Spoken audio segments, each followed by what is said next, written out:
Good morning, ladies and gentlemen.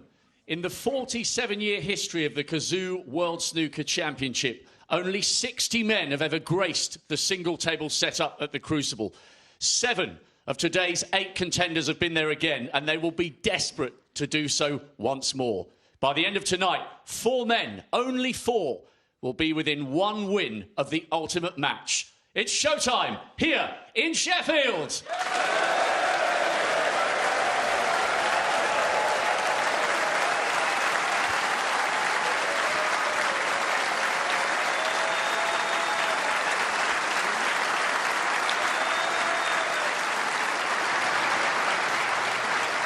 Please welcome one of the all-time greats. He recovered brilliantly from 4-0 down yesterday after the mental fatigue of his epic late-night win over Allen, trying to close in on a 12th Crucible semi-final 28 years after his first. He's the 3rd most decorated player in history, the pride of Scotland, the Wizard of Wishaw, the one and only John Higgins.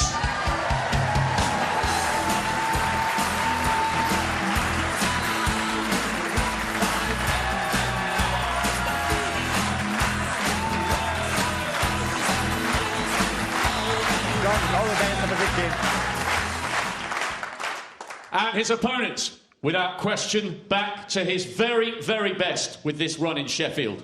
He's made a great start to his quest for a 4th semi-final in 7 years. He will be fired up and focused today because he's the one and only warrior, Kyren Wilson.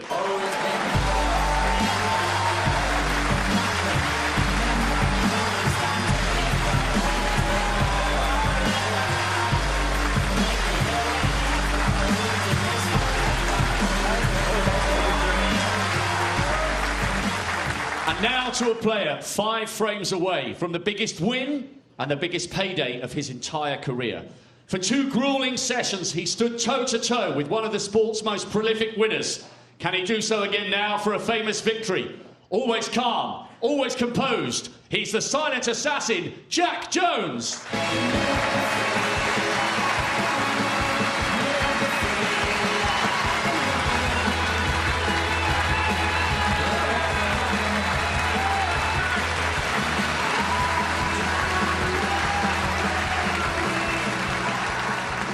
And finally, to a player also 5 frames away from what would be a 6th Crucible semi-final. It's been an incredible season, and he wants the chance to make it even better. He dug deep last night, and will need to do so again this morning. The champion from 19, the one and only ace in the pack, he's Judd Trump.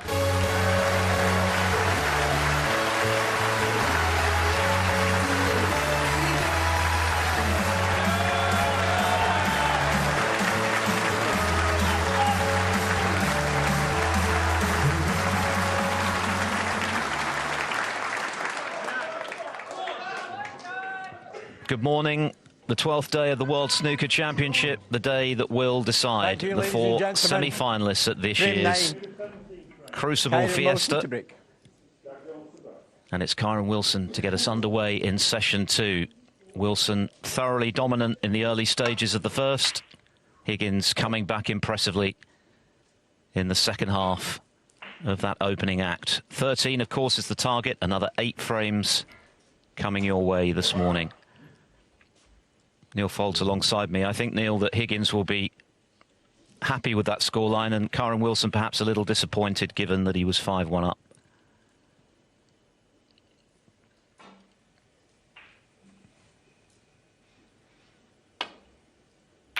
Yes, good morning, Philip, and everyone watching on Discovery Plus. It's going to be a very big day in the careers of these 2 players, and many others, by the way. It's very interesting, the last 8. Yeah, look, John sort of dug himself out of a slight hole, didn't he? He looked very tired at 4-0. You couldn't see where his next, or anything was coming from, really. His next 20 break. He was terrible, actually. But as the champion he is, he won 3 of the last 4, albeit the niggling doubt in Kyren Wilson's mind must be that he didn't lead 6-2. He was in first in the 8th frame with a wonderful chance.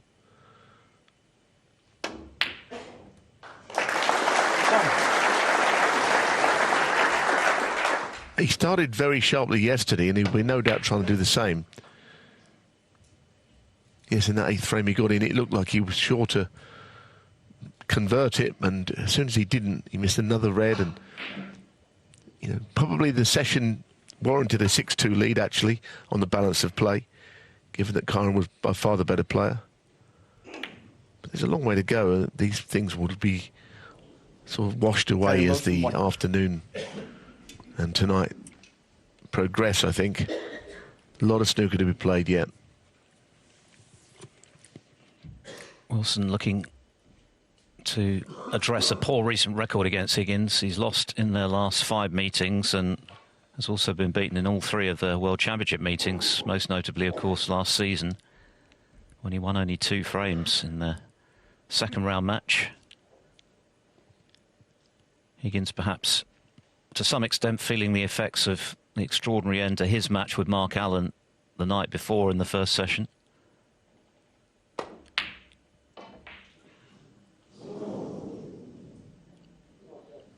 But he did respond well a couple of centuries after the interval, and after Wilson had failed to take that excellent chance Neal mentioned in the decider, he stepped in and took it himself.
Got a very sweet long pot. A little nudge would have been handy on the yellow, but clearly that's not the case.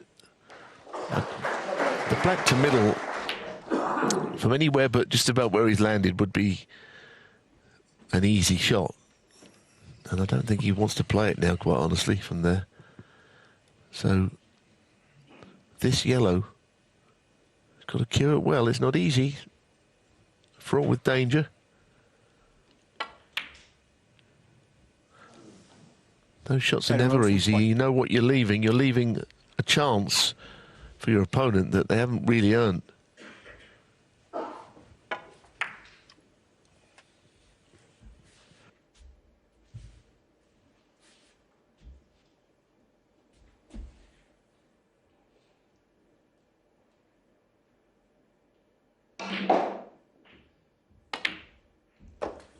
One.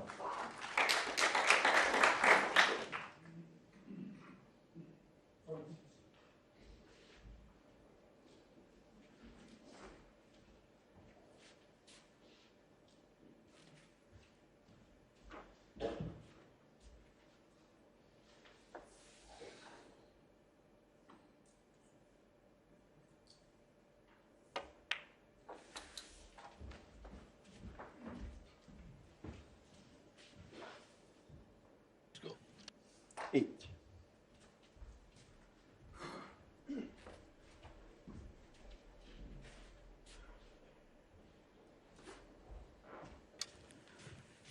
Higgins' highest break in the first 4 frames of this match was just 27, and indeed, up until he made the century in the 5th frame, he hadn't made anything over 75 in the tournament.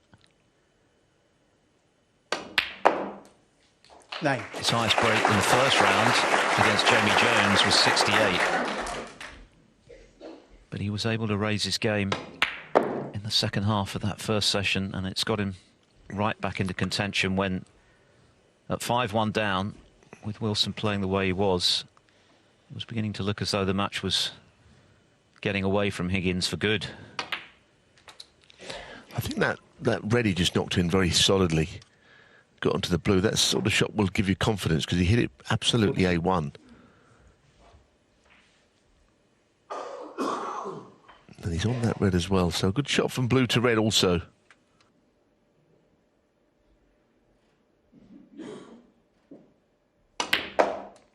$50.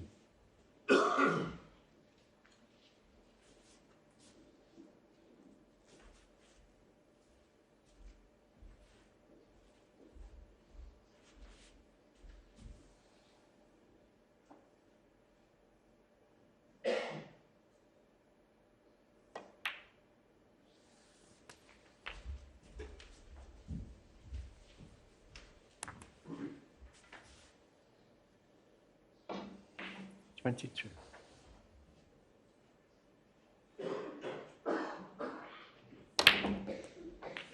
$23.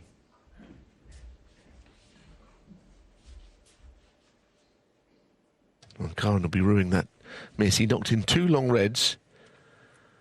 As I say, how things can be different.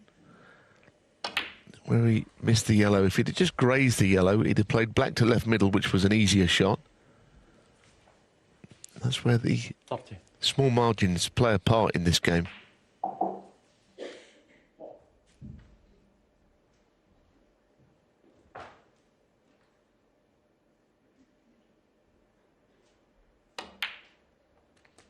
$31.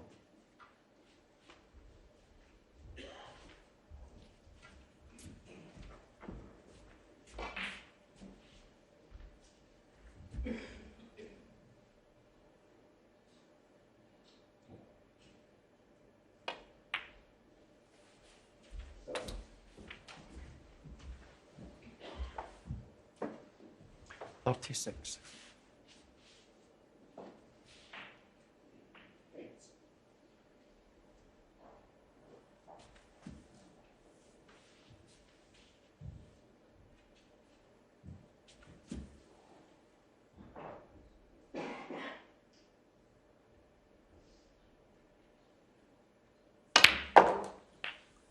$37.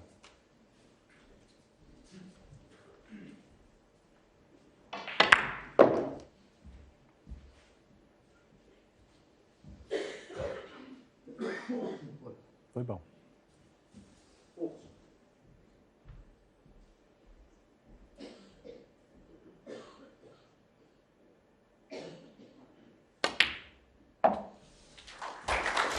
Well, that keeper was not meant to finish there.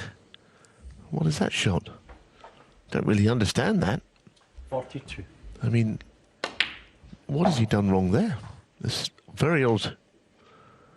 There's no reason why he didn't sort of screw it more so and play on a red to the left corner.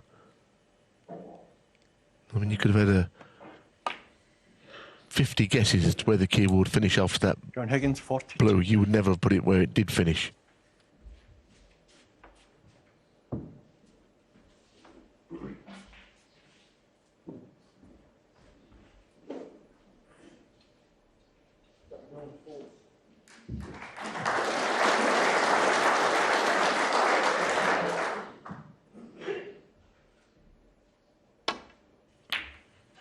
Stats tell us Higgins has made 5 unforced errors to just 1 from Wilson. I'm not sure how accurate that is. Clearly Wilson was outstanding for the first half of this match that we've seen to date.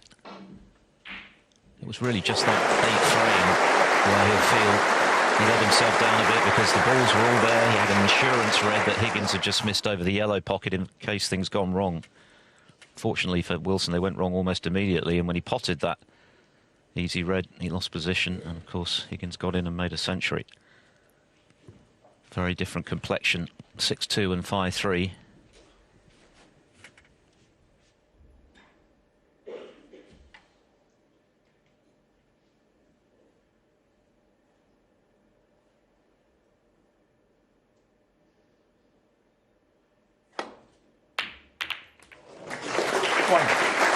Good red, but no colour to go with it.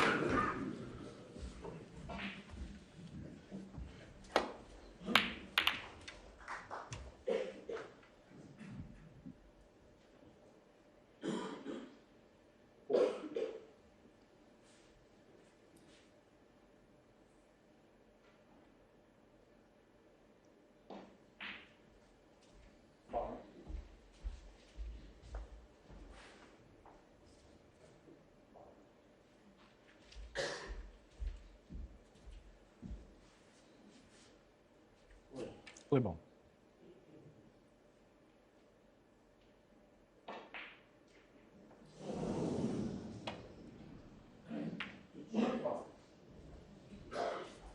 Kyren Higgins 1.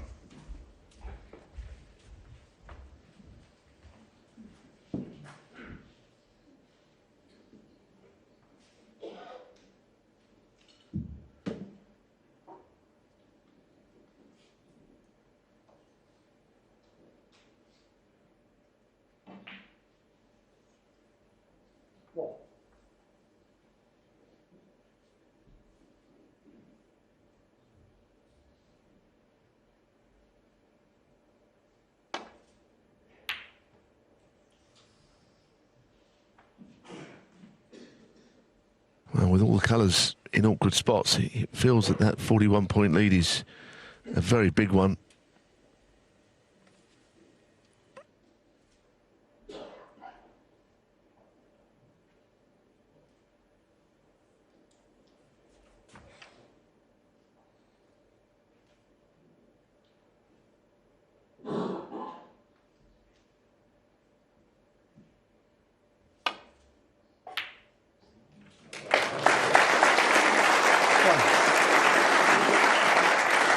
And probably even more so now the red's gone in, likely to stick him behind the pink by playing the green slowly. Kyren Higgins 1. Yeah, I mean, it's not been a classic frame by any means, but he's now in a strong position to win it.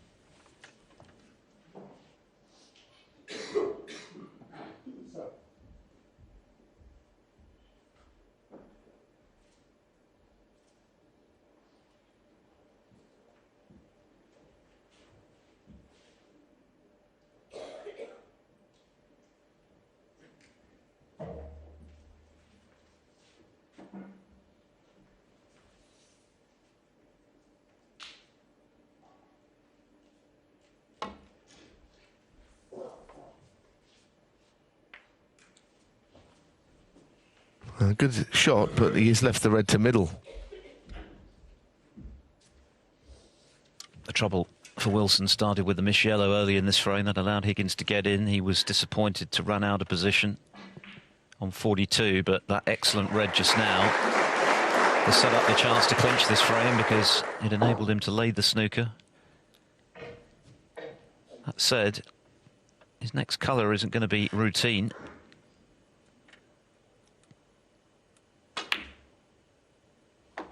One. No, I think he's just made sure the red. I think it's one of those situations. He's so far in front, he could probably do with putting something else safe, like the pink, and just completely nailing the frame down.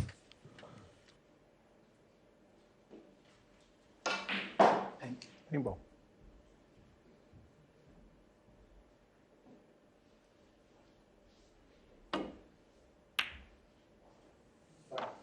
Kyren Higgins 1.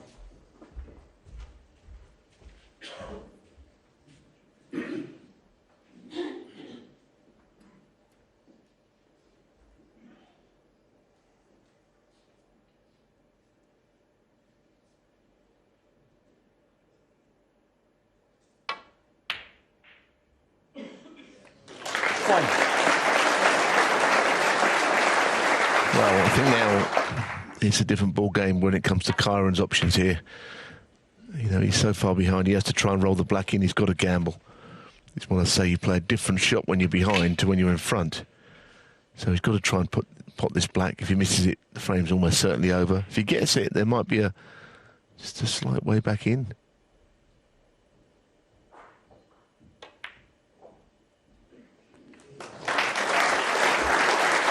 Went in pretty comfortably off the draw there. I wasn't entirely certain about this one. 8.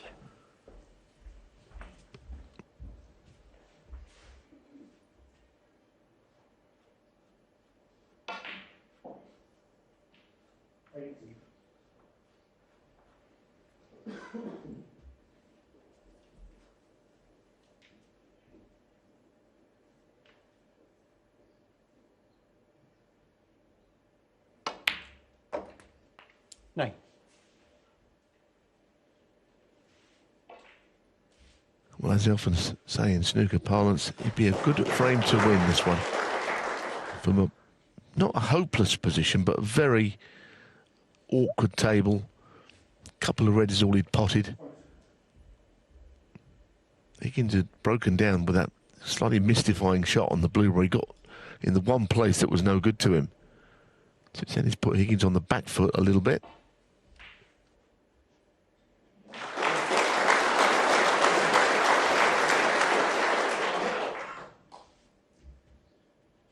Green ball.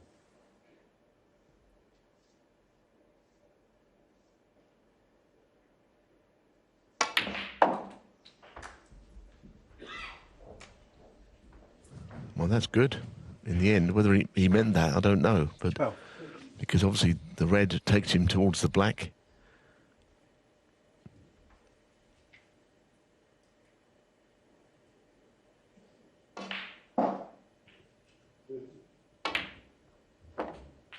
$13. And all of a sudden the frame is now probably not winnable in one visit, but he can certainly find a route back into the frame here.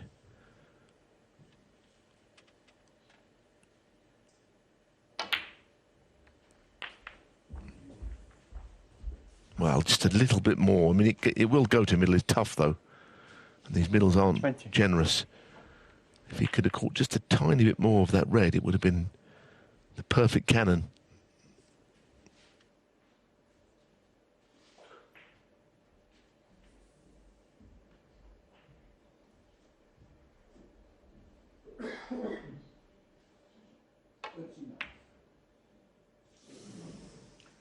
Carry motion 20. I think that will really frustrate him because he was... The red and the black actually count for a lot in this frame. It would have taken him to 15 behind. And all of a sudden, Higgins would have needed a bit more to do. Now, if Higgins pots the red, he could easily get the frame one before the yellow with the high colour with it. I don't think it cuts in, does it? It looks... John's had a look. It looks incredibly thin. It's almost like you'd be cutting that backwards, which clearly defies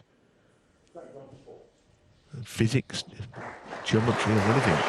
But maybe it does cut.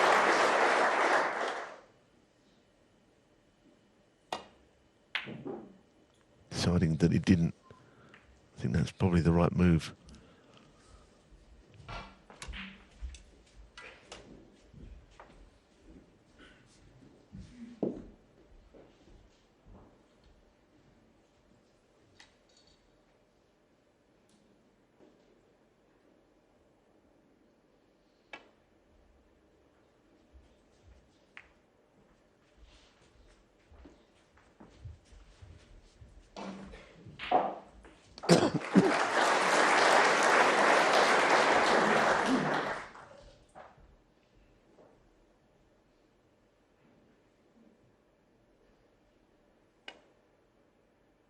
Foul and a miss.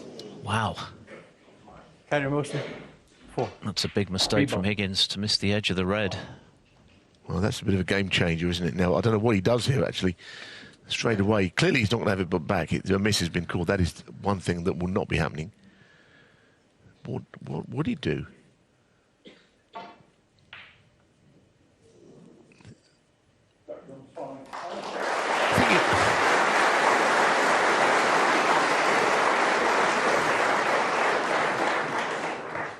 Interesting one, isn't it? So he's got a free ball. Okay, so the first thing he must do, I'm guessing, would be to pop the black as the free ball. If he took the cue ball up the table, I mean, he could lay a pretty vile snooker at some point here on this last red, but he would also like the colours in play that are the reason that he's a few behind.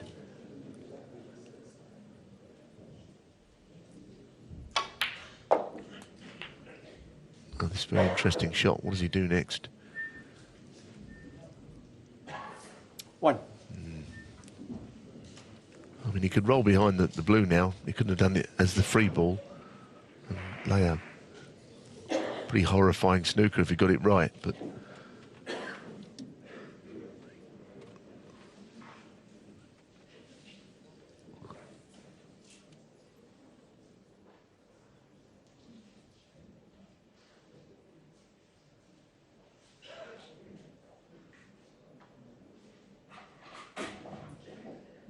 Yellow ball.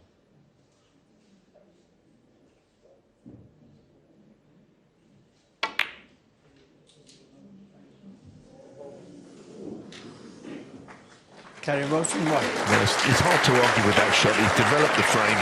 He's got the snooker. I can't think there's any red sticking out here.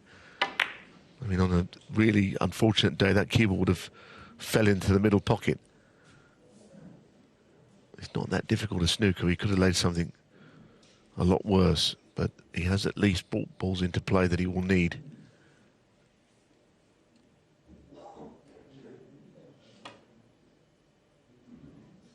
This is surely blue, isn't it? Foul, a miss. Kyren motion 5. It's beginning to unravel for Higgins, isn't it, this frame? He led 45, either 2 or 3 at one point, with everything safe. Now he's in the snooker, and he wouldn't be able to hit that red when it's replaced. And I think the wheel's fallen off a bit, isn't it? It was a glaring error to miss the edge of the red, because at that stage he was in control of that little exchange. Now he's lost control. A bit of work required here from Leo Scullion in conflab with the marker to get the balls back as they were. That's the still frame. That's where they should be.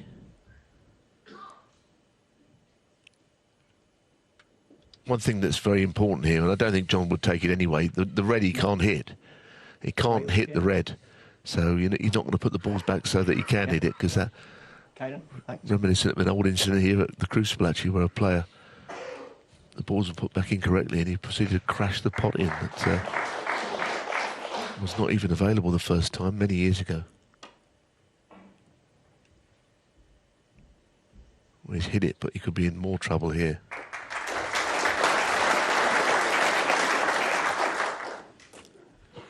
This frame's into its 25th minute, but it's a big one. Higgins will feel he should have won it, really, given the position he was in. Now it's very much back in the balance. What he could do, actually, here, he might want to get the blue into play. I mean, if he could just chip that red right in behind the blue. But it's hard to think you could lay a really awkward snooker doing that. Well, that's probably a better shot. That's a better shot. Had he got the snooker, it would have been the perfect shot. Even then, it's pretty effective.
Everything now open and in play, so a 13-point lead, not particularly relevant.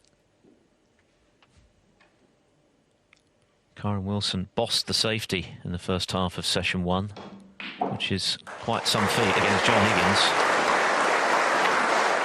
But that,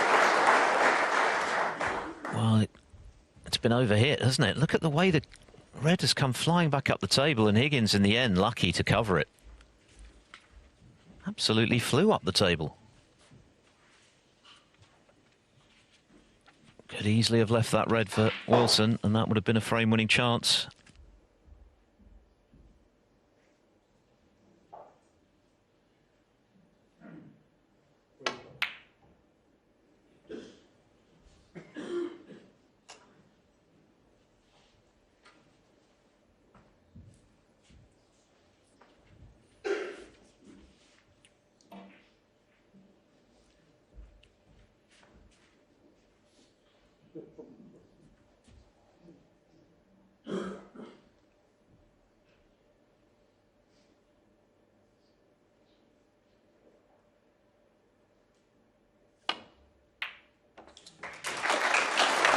Well, all the balls were got open. All the groundwork was done by Kyren Wilson, but now it could be Higgins. Eventually still wins the frame. And he was a bit lucky on that shot where the red just went behind the yellow. But he's still not there yet. Green ball. He's yellow, green and brown for his third straight frame. He's missed the green. John Higgins won. Yeah, I know. I said he's not there yet. I just had a funny feeling this frame is a real nerve jangler now, isn't it? It's the first one of many today these two are going to be playing. Nervy stuff. It almost feels like a final session, this, but as Neal has indicated, we're a long way off that yet. They come back tonight to finish. The winner, of course, to play the Dave Gilbert or Steve Maguire. Gilbert 10-6 up overnight in that one. And this will be a big early boost for Kyren Wilson.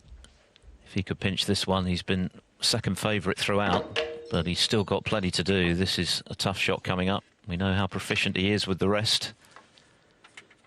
It will hurt Higgins, though, having missed that relatively straightforward green. If he can knock this in and get on the brown. Didn't pot it cleanly, which is why the cue ball hasn't come nicely on the brown, so this is not done yet. It was a good pot, but had it been right in the centre, he'd have been behind that brown. Indeed, he's very good with the rest, but it's not really a kind of a classic rest shot. You know, he's got to get the angle right. Could be the greatest rest player in the world, but it wouldn't mean this shot was any easier.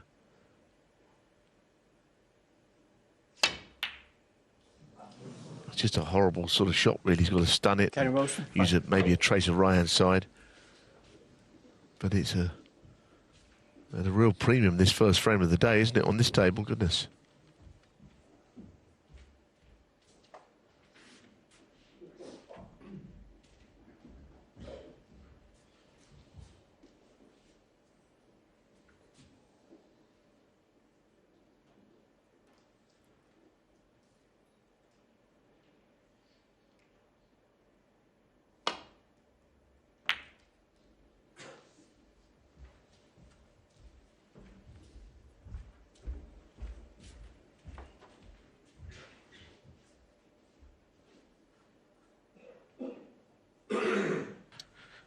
Great cue ball.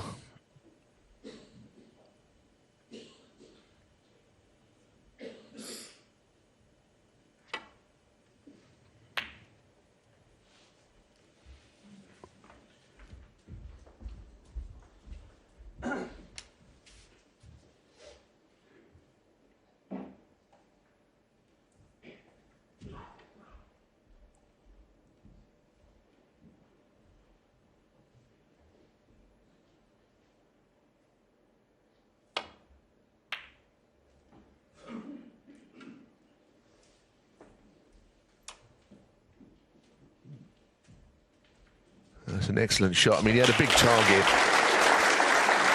Very big target. It's one of these. What do you do if you're Kyren? Do you roll up to the brown or do you play it with pace? If you roll up, you're probably in more trouble the next shot. But it's a containing shot.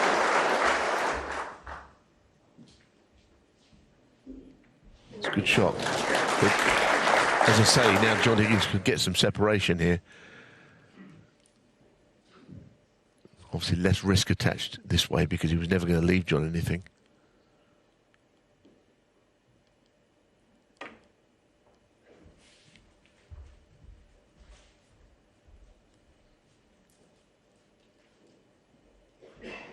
Well, this doesn't look much fun, does it?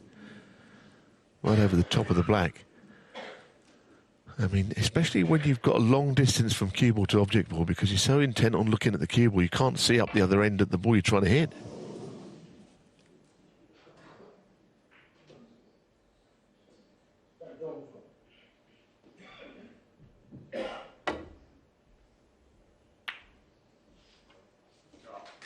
But he doesn't want that one back, so he's pleased with that. Yeah, and acknowledged by John Higgins. Wilson was a bit unlucky to find himself so hampered. That could have gone horribly wrong, could have cost him the frame. 32 minutes and counting, what a big frame. 3 frame cushion for Wilson or just 1?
Dear, that's an error.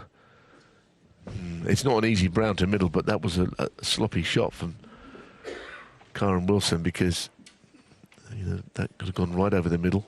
And as it is, I think John will be interested in it. It's like anything else. This is definitely not easy on this table with these pockets. It could be either win or lose the frame, this shot.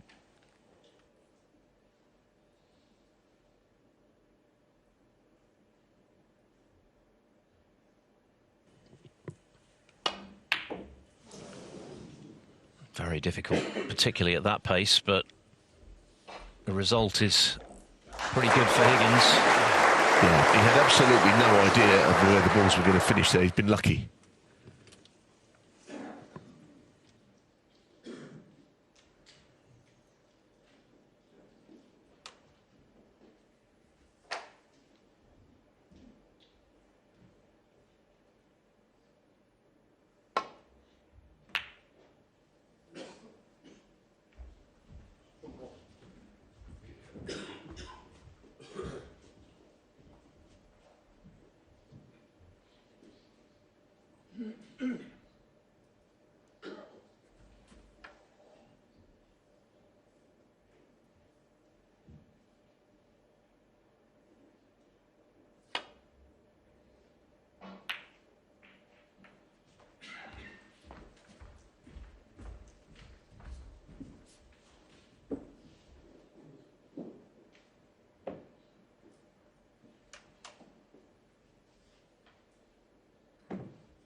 This epic first frame battle continues.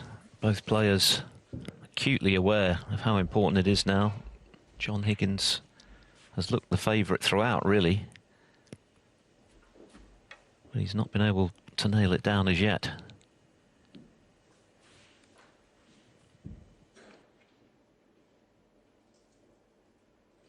Five straight wins over Wilson. A couple of those this season. Of course, he beat him 13-2 in round 2 here last season.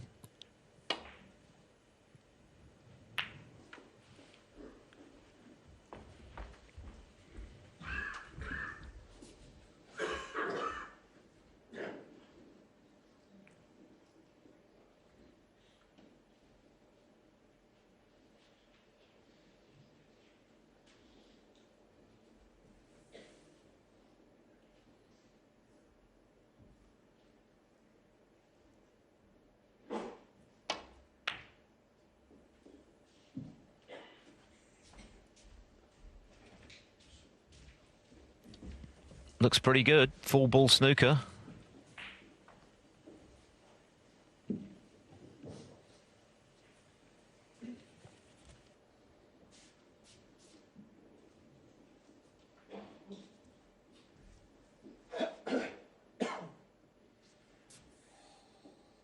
Well, it comes down to this time. I don't think it's an easy shot. He's got to play this at pace, I think, when you're playing the swerve. Balls can go anywhere, as we know.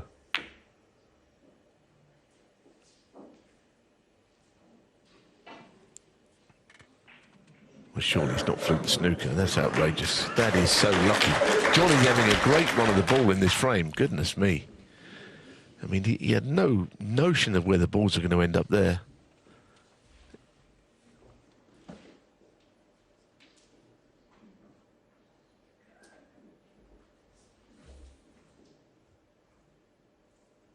Playing around 2 cushions, I think. Needs luck. Probably won't get any the way the frame's gone, I suspect. That's a very good shot. See, that was not luck. That was a sort of steering job of the cube, the object ball down the table. John knows he's been fortunate. Doesn't mean he'll win the frame, but you kind of think that maybe he's destined to.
Another mistake from Higgins, and once again, could have been a whole lot worse.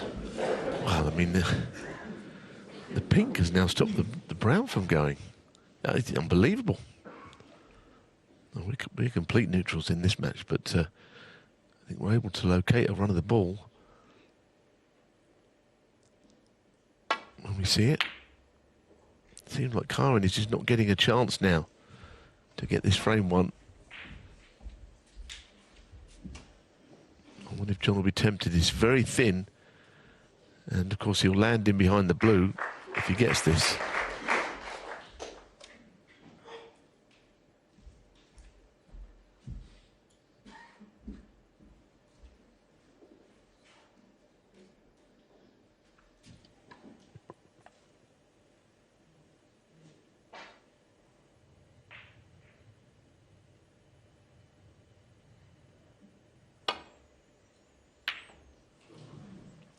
He had a crack at it.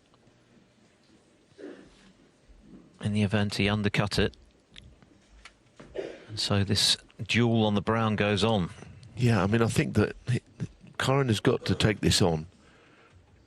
I don't know whether he plays it to the right corner or the left corner, but the cue ball is going to naturally come down to the blue. So the value is there for all to see. Slight concern that the cue ball could go into the bottom right pocket if he doesn't play this with spin or stun.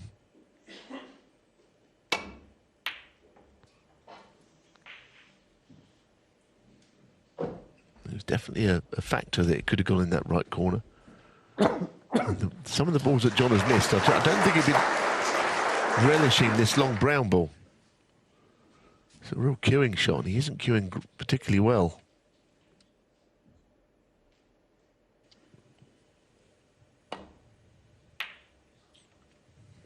Well, there's your answer. He didn't even take it on, which did surprise me. Kyren's got a possibility of getting that cue ball in behind the blue or the pink here, around a couple of cushions. This frame is over 40 minutes old now.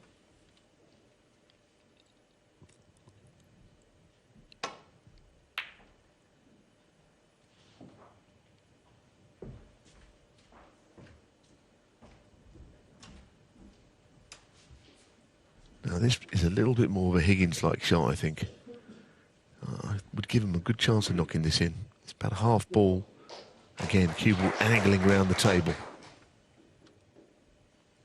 Brown and blue required to close to within 1 frame.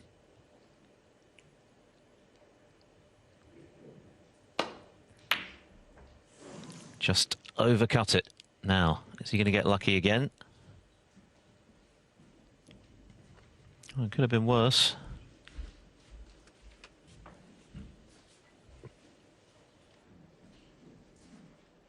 Yeah, I'm not sure where the cue ball's going here on this shot. Doesn't want to go anywhere near the right top pocket, the green pocket on this. Goodness, that was close, wasn't it? And you look at that, that would have been the frame, guaranteed. So he has had his chance, in fairness.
Well, he might have to play this cushion first, I think, because obviously the edge of the brown he can see would only be enough to leave it over the pocket, perhaps.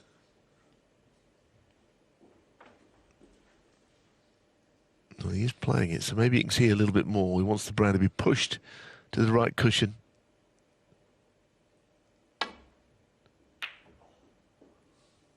Yeah, he could see quite a bit of it, in fact.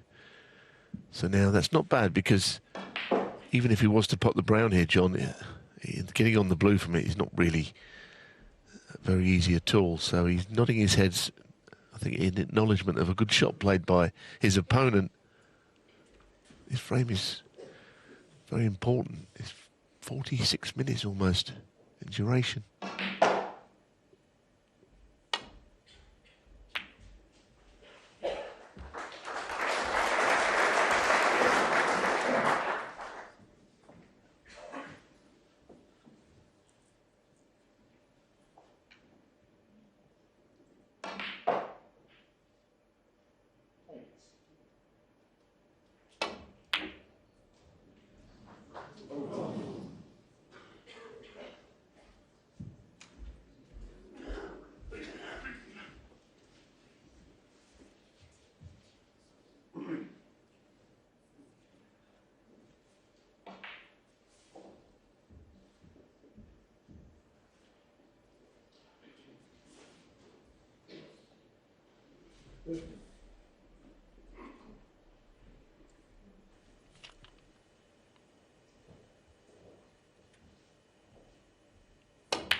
Now, where's this brown ending up? Well, he's got the blue as cover down there, hasn't he, which is in his favour. I do think that there is a chance here of Kyren getting that cue ball in behind the blue. It looks like it's far enough away from the cushion for that to be possible. I mean, the perfect shot here is to get in behind the blue and just nudge the pink into a better spot. But I'm not sure if all those things put together can happen. Maybe get a different view of this would help. Down the side of the table, perhaps, because I'm sure there's enough room for that cue ball to just wedge itself in behind the blue.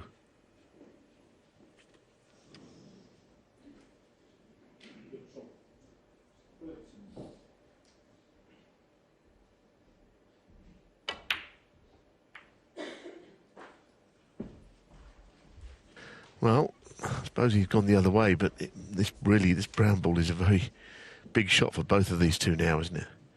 He didn't try and anything flash there. He spent most of the frame trying to get balls in play, isn't he, Kyren?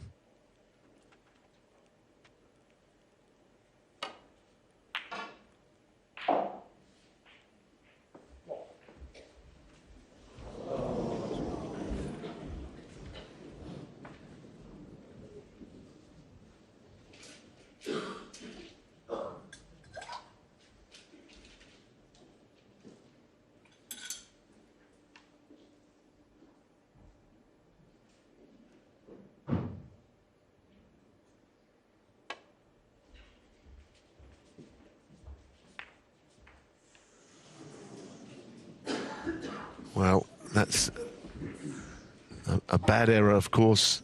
I don't quite know what he was hoping for there, but the worst scenario has happened. This is definitely frame ball.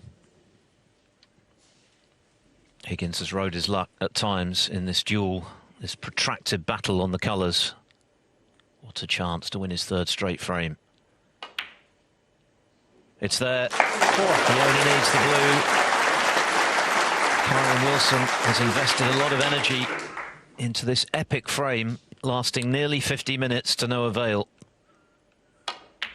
And John Higgins is now right back in the picture. He was reeling at 4-0 down and then 5-1 down after a century from Wilson, but he's now within one. A huge frame to win, because at one stage it could have slipped away. After he'd been in control, he did get a bit lucky with some of the safety mistakes that he made, that he didn't leave Wilson in from. He's potted the pink, and it's finally over. An extraordinary battle to start the second session. It's gone the way of the 4-times world champion. John Higgins within one frame now at 5-4 down. As quiet as possible, please.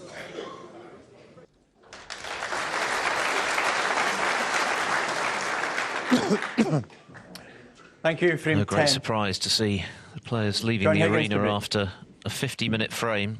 John Higgins will be delighted that it's gone his way. And for Kyren Wilson, major frustration. 5-1 up, completely in control of this match. And then eyeing a 6-2 lead, and now just one clear. And a long, long way to the winning line. Yes, and he was very good early, wasn't he, yesterday? He's very sharp, Kyren. 2 easy wins, and then playing John and started beautifully. In fairness, he has knocked a lot of long balls in this championship. I can't think anyone's potted better at long range. But the edge that was on his game yesterday, it doesn't quite appear to be there now that John has come back at him, which is completely understandable.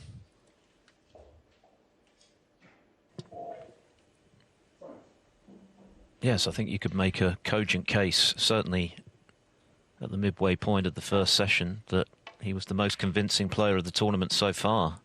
Kyren Wilson won. In terms of the consistency he's shown, the weight of scoring, the quality of the long potting, the quality of the safety, which was quite immaculate in shutting out Higgins early in this match.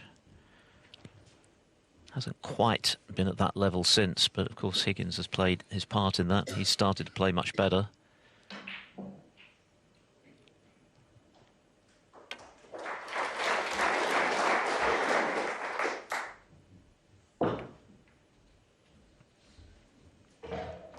Black tied up, which is never fun so early in a frame. No, he's got the red to left middle and the yellow to follow it. I'm not sure where that all leads to with regards to making it a genuine chance, but it's a slight opening here.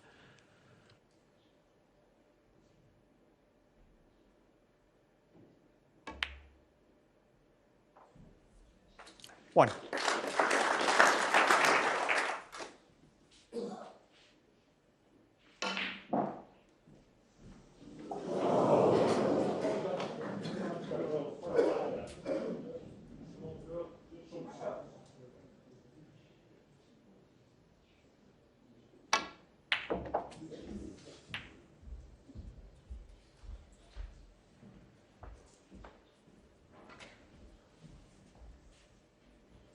3.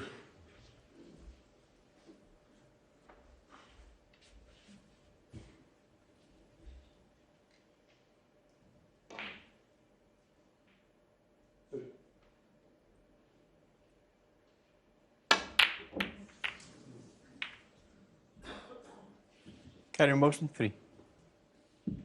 Well, that's not very close to what he was hoping for. The black's got embedded in the reds as well, which I guess right now might be slightly in his favour.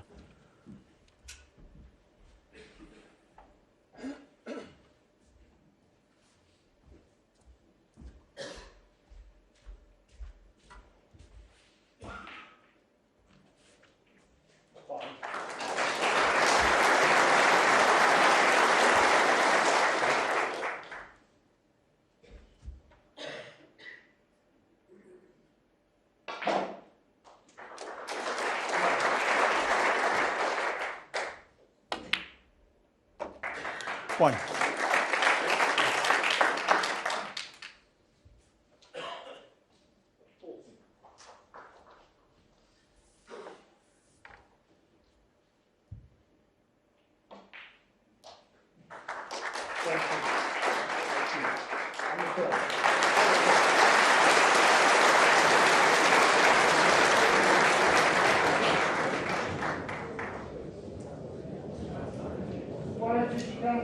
Four.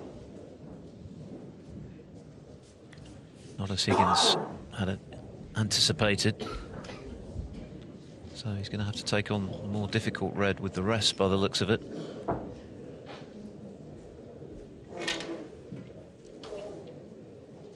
Celebrates his 49th birthday this month, Higgins.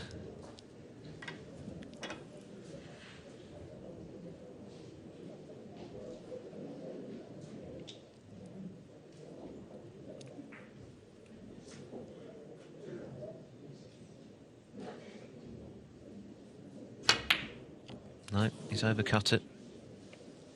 And that was a result of not playing a good positional shot on his intended red.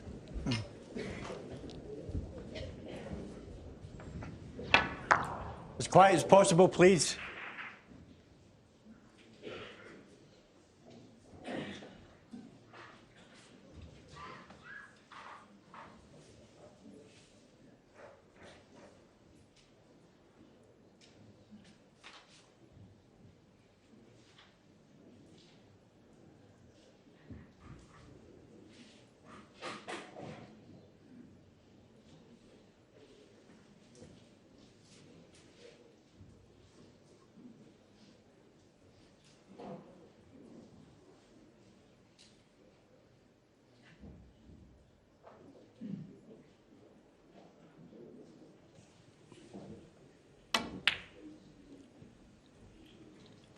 Far from easy, bridging over the green.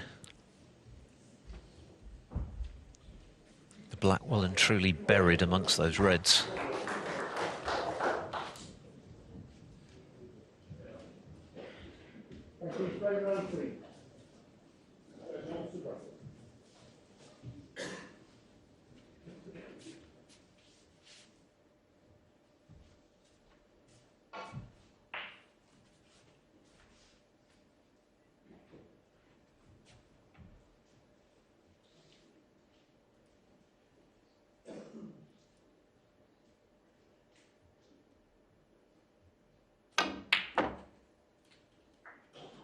One.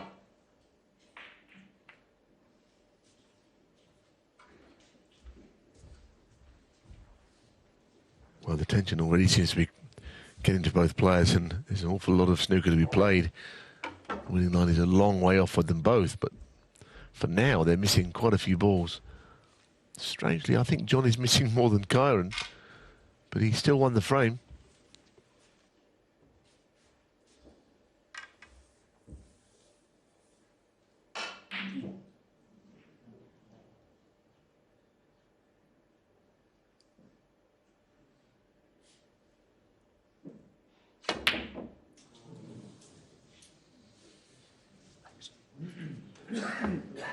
Higgins one. A very scrappy lengthy nature of the opening frame seems to have done for both players rhythm at the moment. Higgins delighted to win the frame, but hasn't really settled yet in this session. Wilson likewise.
Ah, it's another cracking red from Wilson. He has knocked in some wonderful long balls during this championship. Look at the action he got on the cue ball here and the distance between the cue ball and the red. Tremendous cueing. Looking to re-establish himself, having lost 3 in a row now. I'm sure he would have been exasperated at that 8th frame yesterday, which he'll feel he should have won with the chance he had. And that would have given him a very firm grip on this match, which has now been well and truly loosened. This is also looking very awkward with the rest at the moment on the cushion. Yeah, I mean, the rest's not really meant to be on the cushion, is it? But there's always that little area where, what do you do otherwise?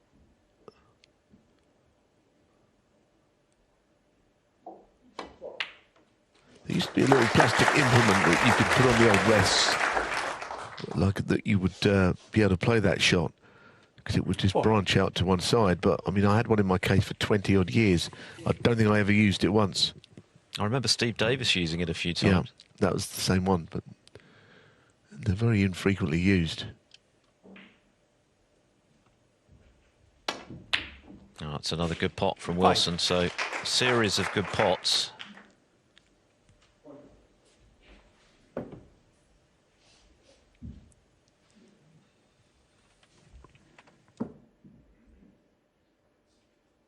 Rebel.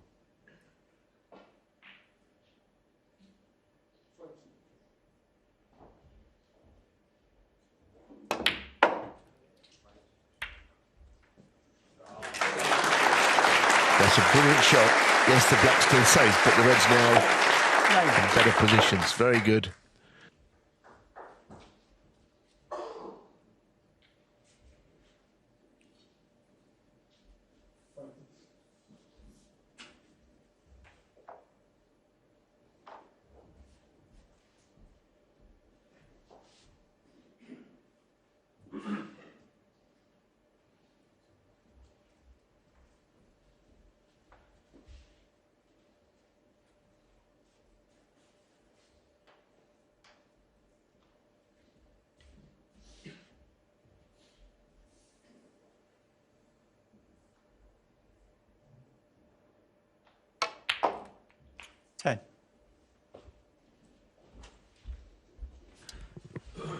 Just 10-point score, but already a terrific little break this from Wilson.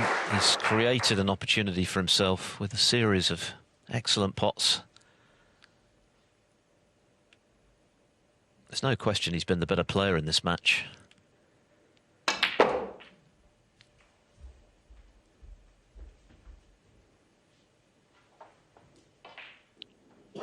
15.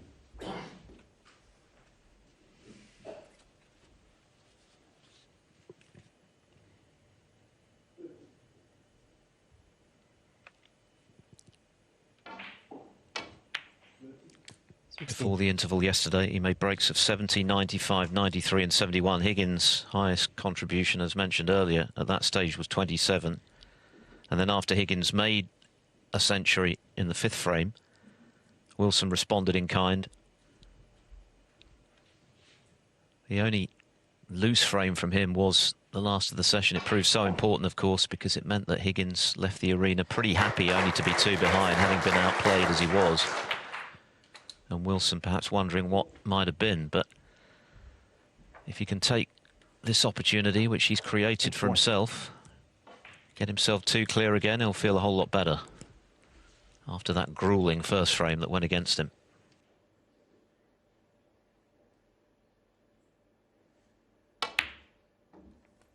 $22.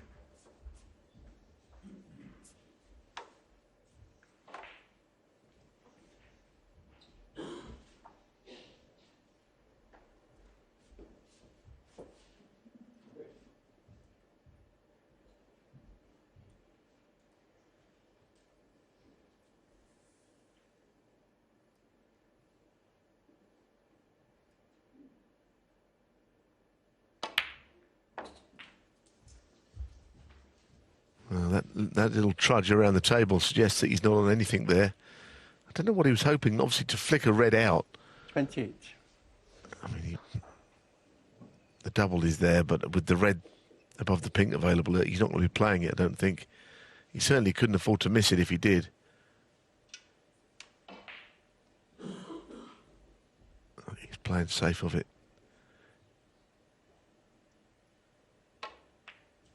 That's a shame. He just started to play some good stuff there. Kyren Wilson, 28.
Well, he needs cover. It's a good cue ball, and that's helped him, I think. I think at the moment, whenever John needs a little bit of cover, he's getting it. I think Kyren feels that maybe the run of the ball is not really going his way. I would tend to agree.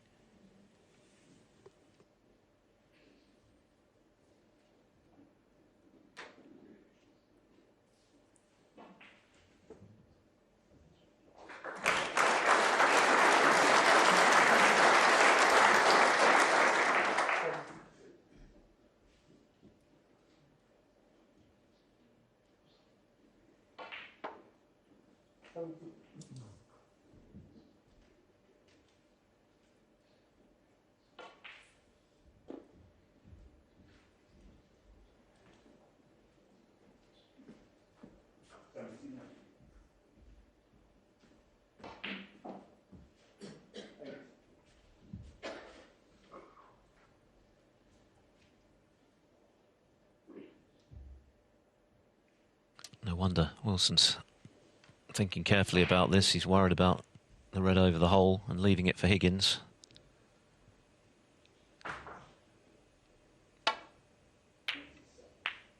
Foul. John Well, Higgins. that's not necessarily the worst outcome. He's got the red away from the pocket. Yes, he's gone in off 4 points away, but the primary goal was not leaving anything easy for Higgins.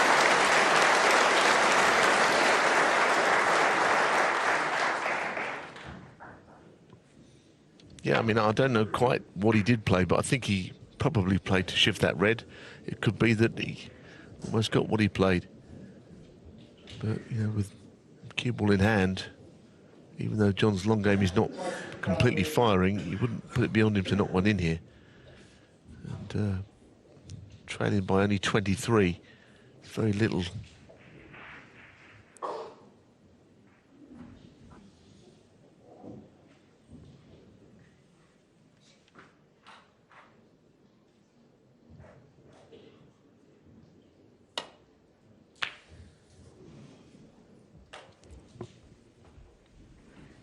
Higgins' long potting remains a bit in and out. More out than in, I would say. Yeah, only 6 out of 17 for the match. Half a chance for Wilson if he can knock this red in, which he has. One.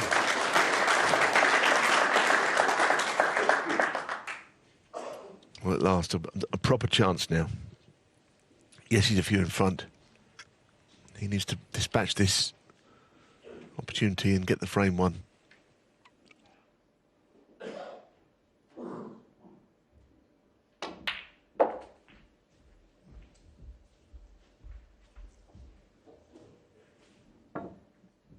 Six.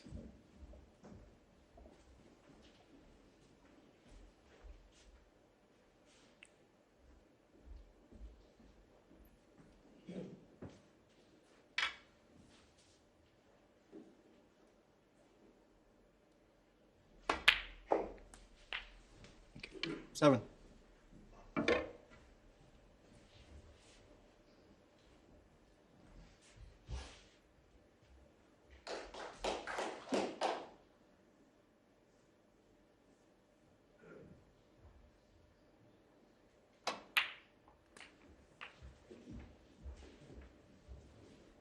It's a feature of Wilson's technique that he draws the cue almost 13. back to the point where it's off his hand. But it clearly works for him. He's become a much heavier scorer in the last few seasons. Now up to 448 career centuries. 64 of those have been made this season, including one in this match. His mum and dad watching on. Yeah, nice family.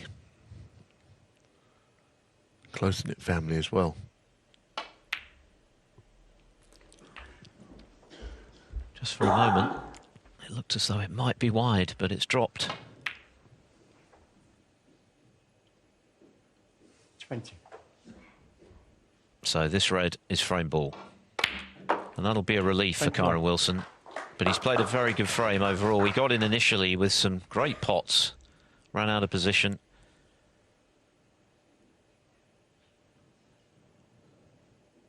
But then Higgins missed again from long range. And Wilson has taken advantage off that initial 27. tricky red to the right centre. And he's too clear again. 28.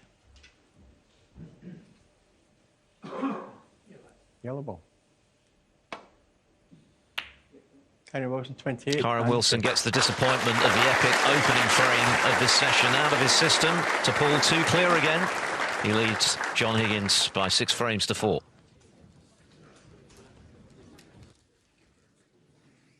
Thank you, frame 11. Kyren Wilson to break. Kyren Wilson breaking off in the 3rd frame of this session, leading 6-4.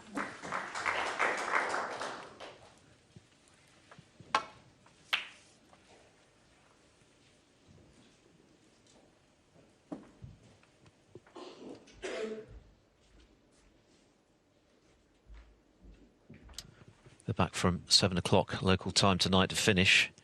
And of course the winner will play the Dave Gilbert or Stephen Maguire. They're back in action this afternoon. Gilbert 3 away from victory at 10-6, although at one stage Maguire was 9-2 behind, so he's given himself a sniff, having won the last of the session last night.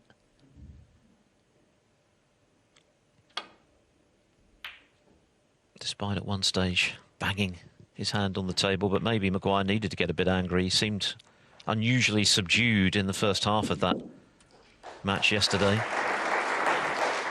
No, but you're right, he eventually did lose his cool, didn't he? He was quite angry, actually, with the way things were going in that evening.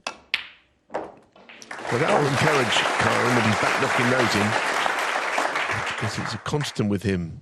And what you said about his cue action is true. You know, it's a very straight cue action. Cue comes right back. It's not very instinctive. It's quite grooved and something that he's worked hard on.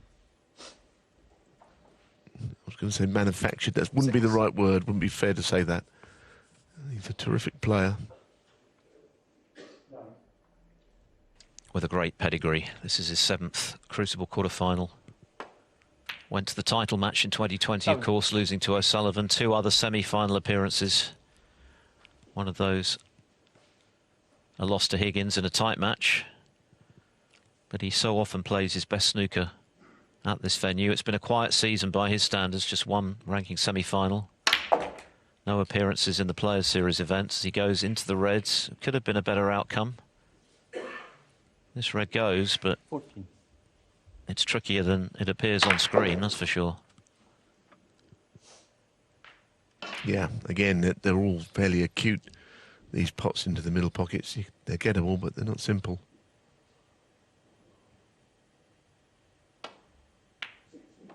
Well played. And this time, I think we can safely say we'll go into them. I mean, a couple of reds do stick out. There's always the worry he's going to plant a red in, knock a red in, which might deter him, but otherwise it would definitely be the shot to go into them.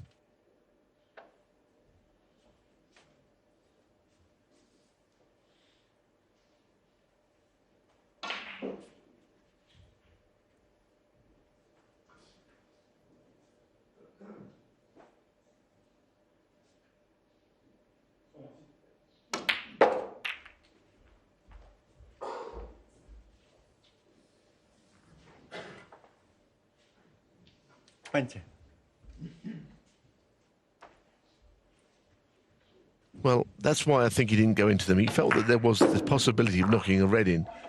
And the shot he's played, well, he's brought reds into play, and he's using the trusty rest here, so you would fancy him, but he's still got to play a recovery.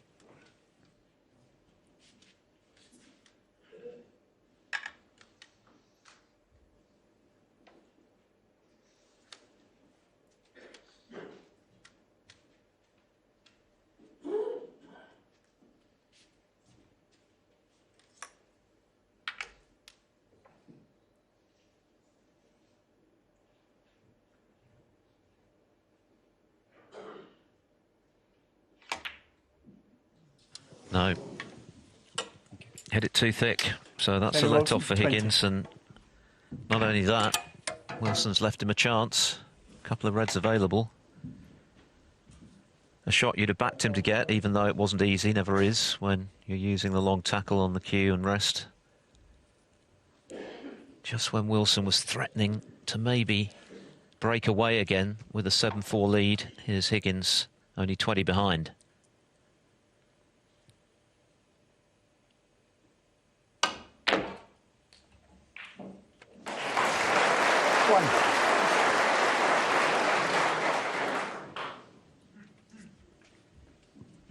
Could have been better.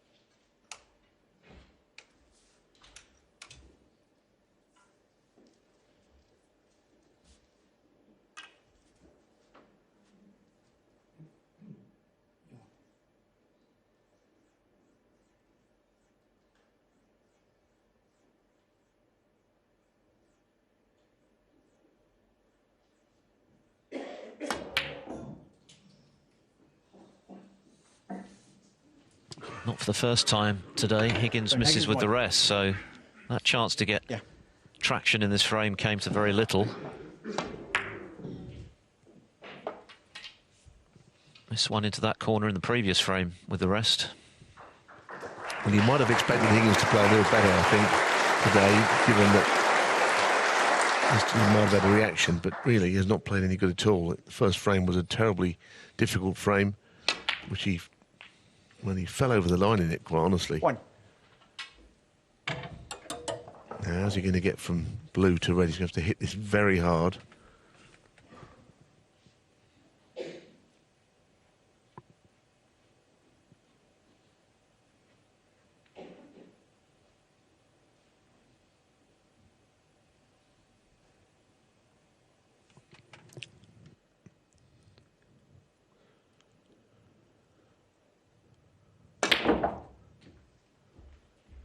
to hit it quite well. He's done well to finish there, you know. And it's a pretty unconventional route, I thought. I thought he might play with right-hand running side, but he's found a way of being on the red at least. But he needs an angle.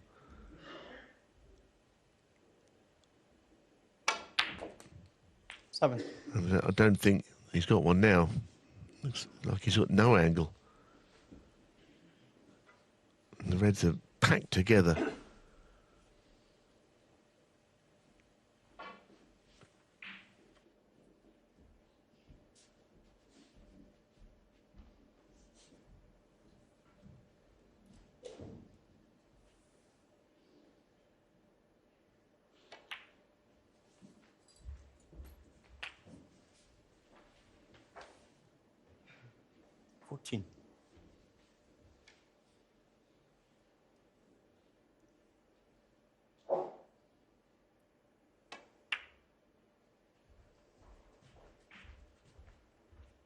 Kyren motion 14. Disappointed not to continue the break, but in charge of this frame at the moment in his bid to go 3 clear again.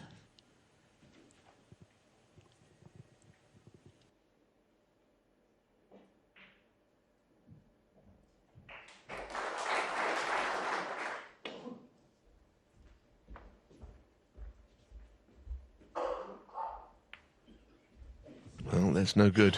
That's another chance that's gone in favour of Kyren, and his intended target was the bottom of the bunch, not the single red which he pushed out.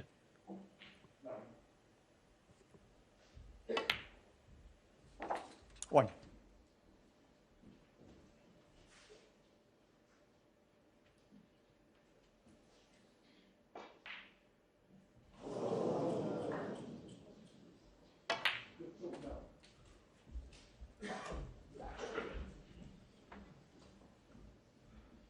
Six.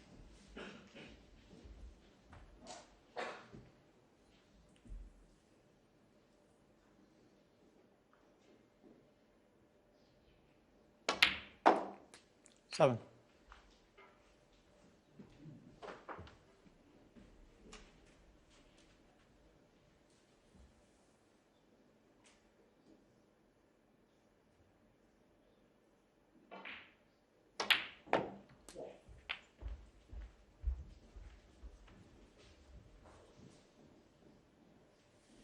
$14.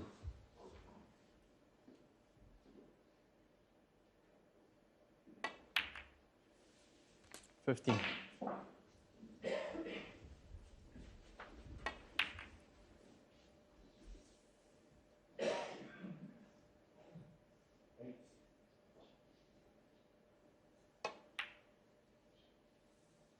So this is a little bit better from Kyren. As I said, the first frame of the day would have hurt him the way it 20. Unfolded. But he has bounced back. John has made it a bit easy for him, though. Quite easy. 23.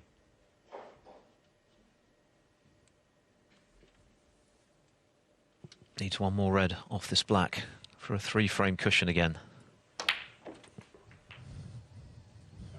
And that should be fine. No question, Wilson is looking the stronger player. He might have won the first frame. Higgins somewhat rode his luck in that lengthy duel on the colours. 31. On more than one occasion. But Wilson has hit back well.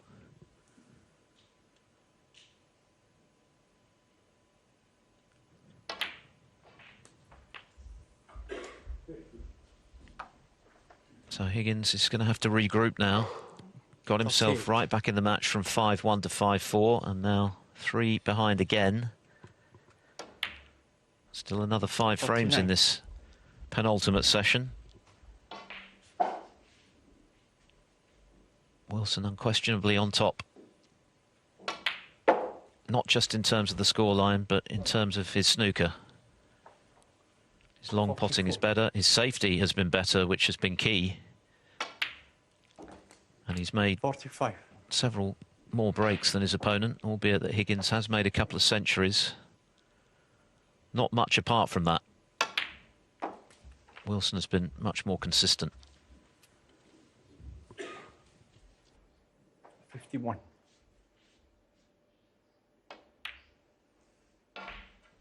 $52.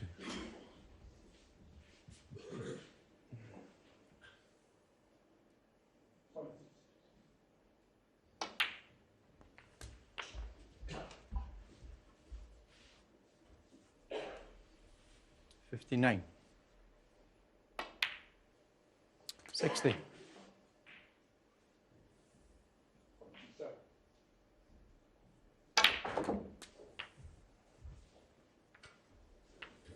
Yes, he's moved the game forward here with this break, taking the standard up a notch or two.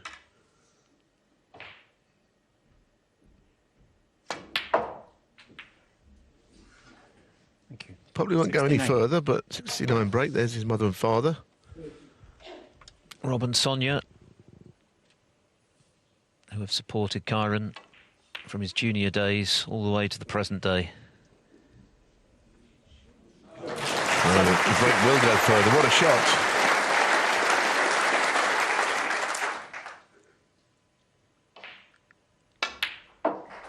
$76. No question whatsoever that Kyren Wilson has saved his best snooker of the season till last.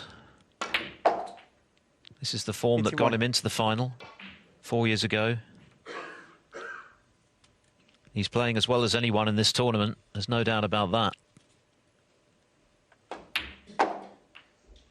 87.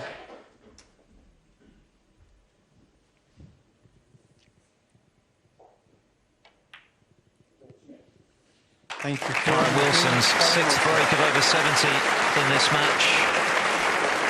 And 87, he's taking control again. John Higgins has work to do once more. He trails 7-4. Frame 12. John Higgins to break. The final frame before the interval in session 2, and a frame that John Higgins needs. He won a very disjointed opening frame of the session, which took 50 minutes on the final blue, but since then Kyren Wilson has pulled away again to 7-4. And if he can win this one, he's back in the same position of dominance that he was at the start of this match, except of course that he'll be within 5 frames of the winning line. And it's pretty clear that Higgins is going to have to play a lot better than he's done so far in this match if he's to turn this around. Wilson looks very solid. He's playing well in all departments. Higgins is going to have to raise his game.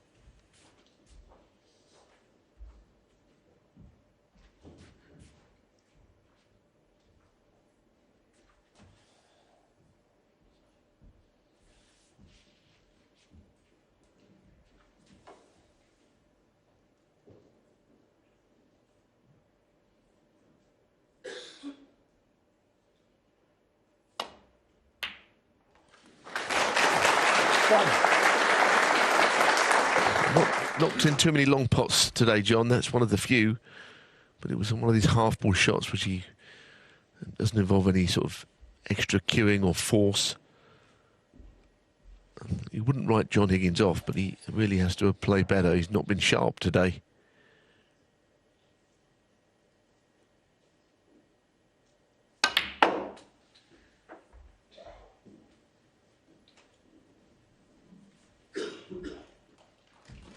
Three.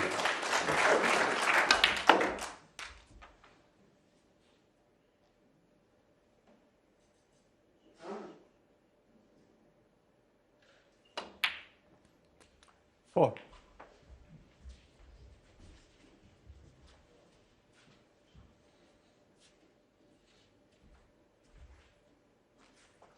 Well, the green off the cushion into the reds is one way. The blue's quite thin, and if you don't hit the target, you can slide off into one of the corner pockets off the bunch. Well, that's really well played. Deserves to be on one. Don't always get what you deserve at this game. 9.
Join Higgins 9.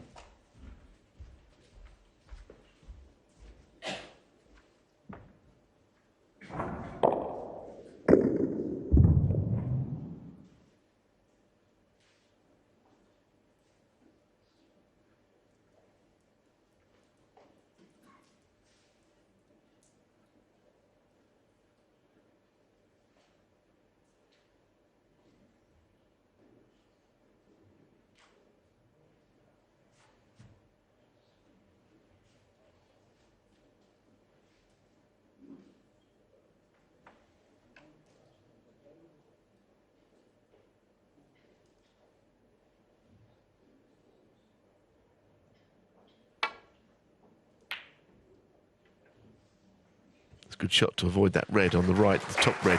Very hittable.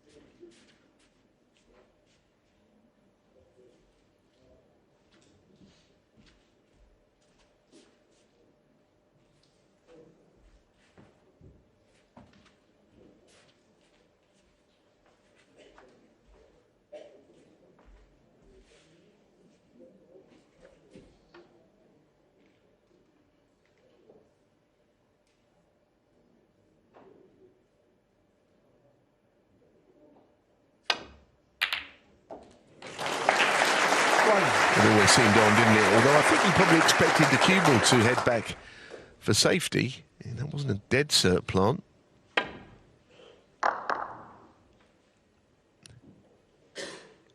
Now what does he do? It's been a hard work break of not very many.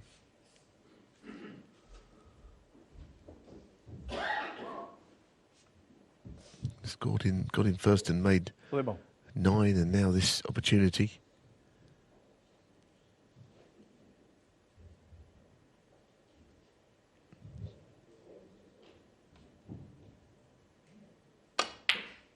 Too many of those are staying out at the moment. Higgins is really struggling, and Kyren has to take advantage.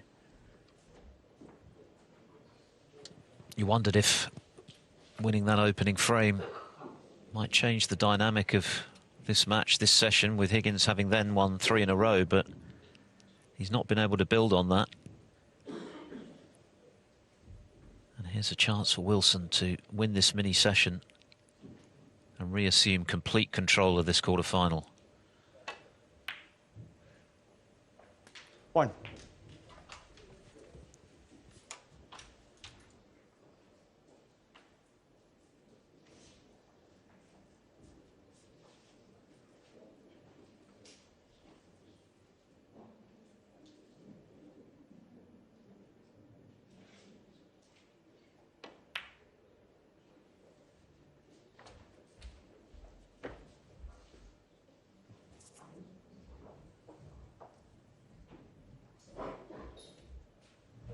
Seven.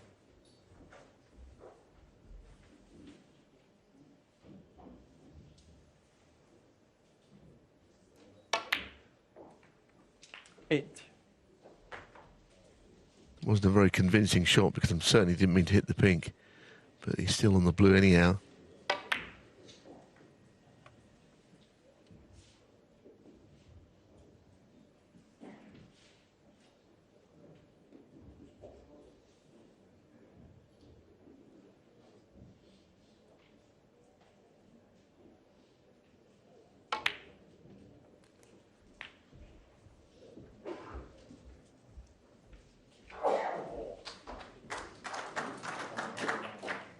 Thirteen.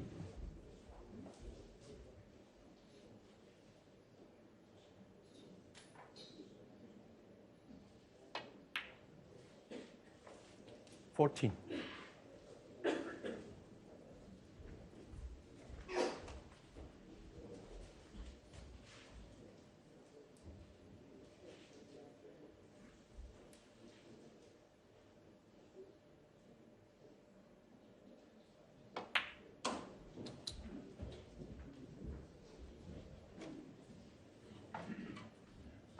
19.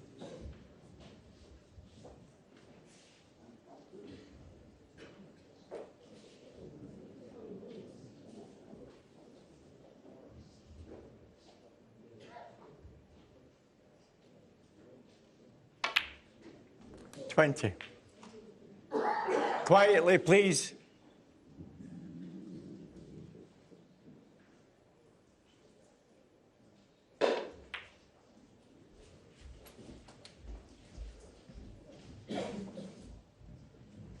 Well, a chance to accumulate a few more points here, but he has awkward queuing on the red to the corner pocket. He might end up playing this one he's looking at.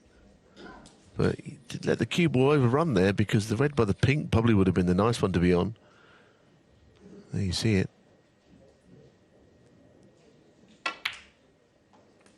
26. Played that better. Now, no choice which way he goes. Going to go for the two reds in the bottom right pocket.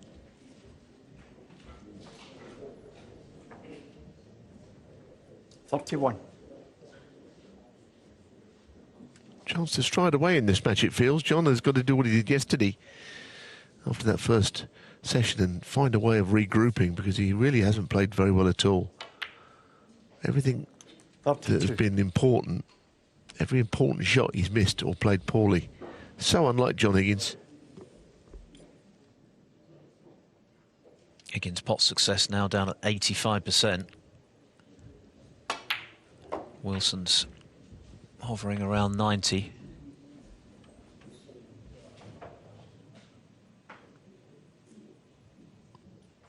$38.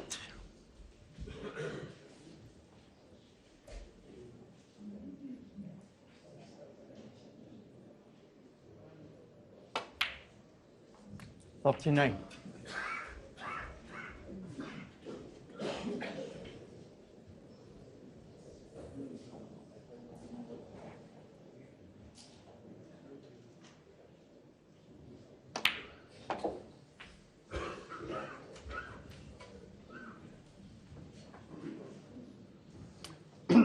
$45.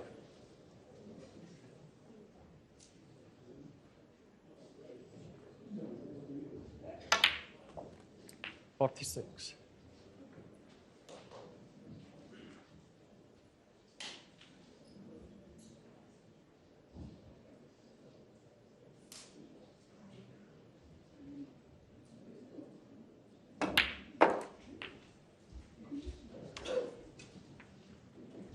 Still a bit to do. Two more reds will seal the deal here. 52.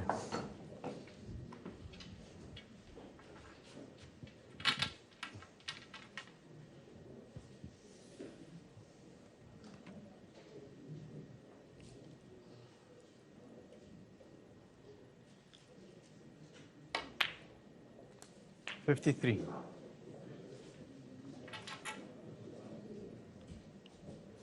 So the pink is 49. So yes, even if he plays the blue, it doesn't make any difference which colour of those two he takes. It's more significant landing on the red. Oh, goodness me. What is that he's missed? Well, that could be a game changer, I suppose, but where did it come from? He didn't look like missing anything like that.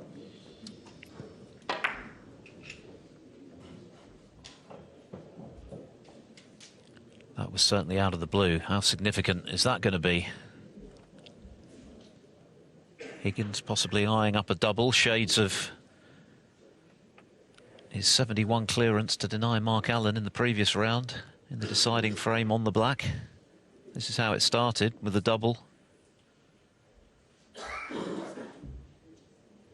Needs to get some inspiration going, Higgins. Needs to tap into the memories of that Allen match and the way it finished if he's to get back into this.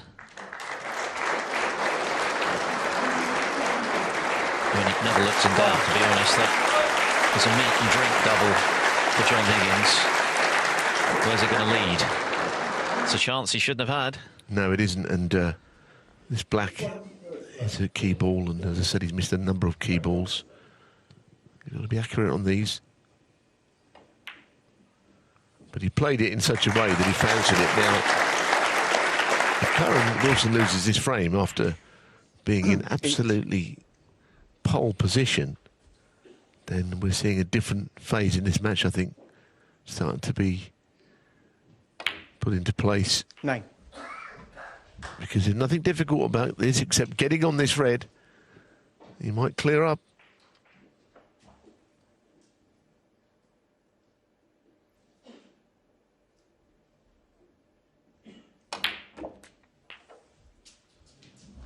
Look to cannon it, but it's not worked out. Relief for Wilson. 16. You can see the frustration in Higgins.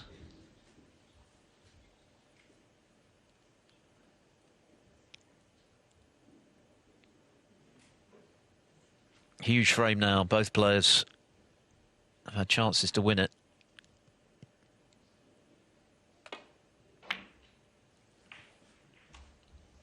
Higgins 16. That's not the best shot he's played there. Not a good shot at all. He actually might have left the red. I mean, Kyren, with the rest, you know, he might decide to go for this. I mean, the 2 shots in a row were very poor, but if anything, the last one was even worse than the missed cannon. This was the missed cannon, and he got nowhere near it.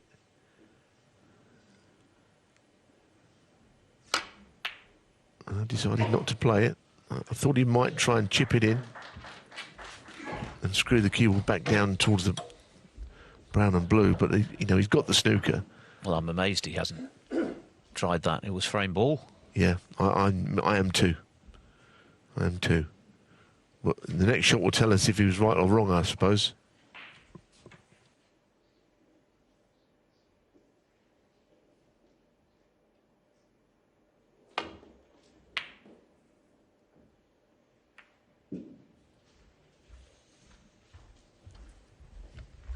Wilson only needs the red. He's 27 in front. The red to put him 28 in front with only the colours left.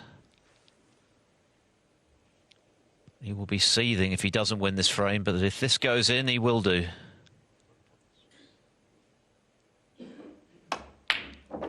He's got it.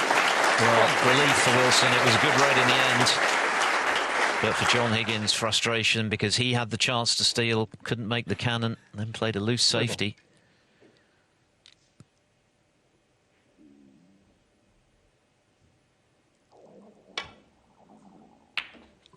And that surely seals it. So Kyren Wilson has pulled away to an 8-4 lead.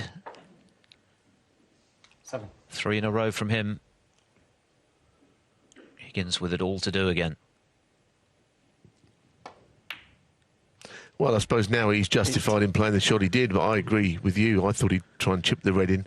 He got the snooker. Higgins escaped, but left the long red. So, you know, the proof of the pudding is in the eating, isn't it? And he waited one, got his rewards, redeemed himself for the terrible miss on the blue. Now the gap is widening, and John Higgins has got to do what he did yesterday. He's got to find some kind of strength from those 15 minutes, some reflection, because he's not really playing very well at all. You'd have to say it's a fair reflection of the balance of play in this match. Kyren Wilson has been much the better. Mum and Dad agree. And Wilson, with 3 in a row, is 4 in front once again at 8-4 at the interval.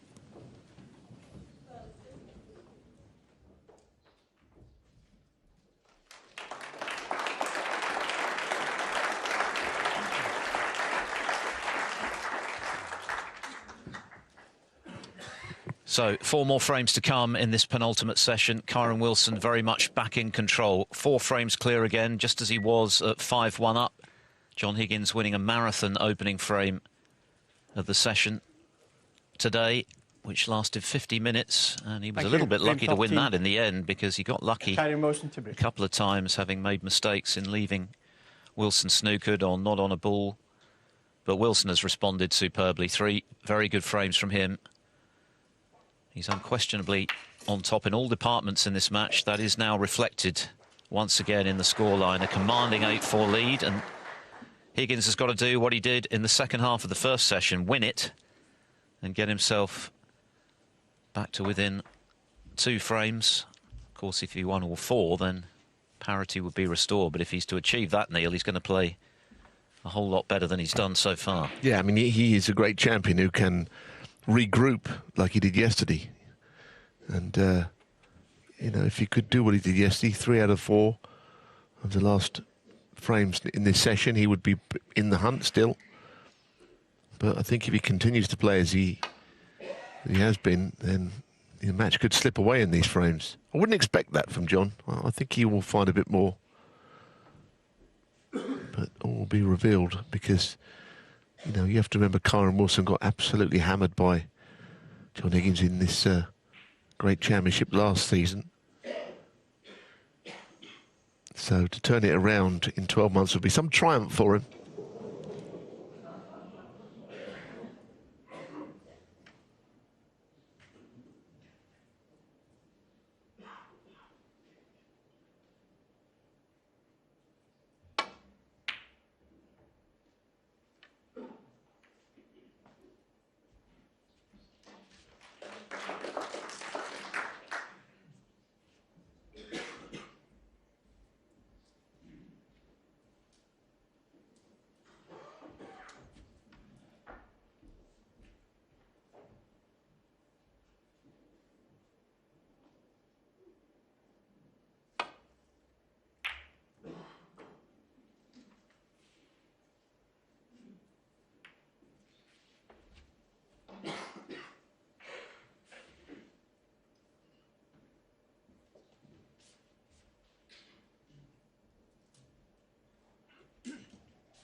One thing you can say to Kyren is that he has knocked in a lot of good long balls in this match. He's not been a classic match, really, let's be honest, so far.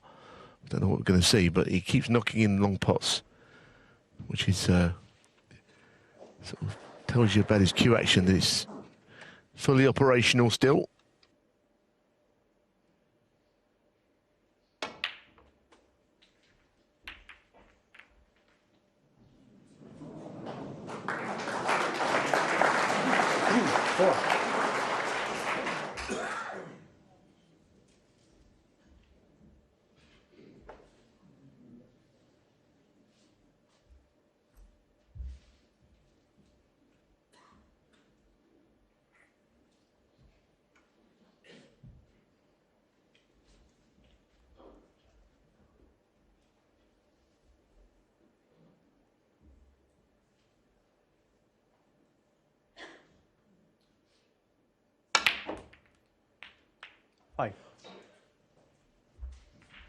Well, now this is another test for him, this blue.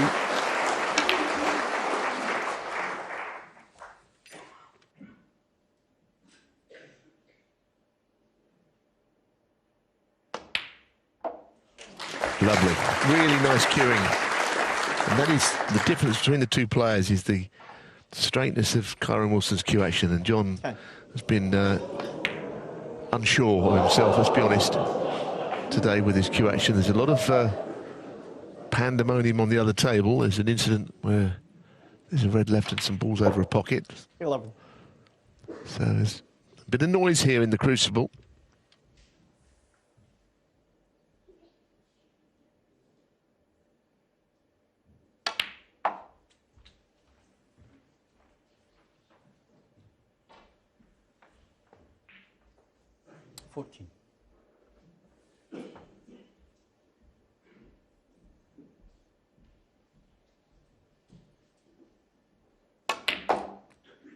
$15.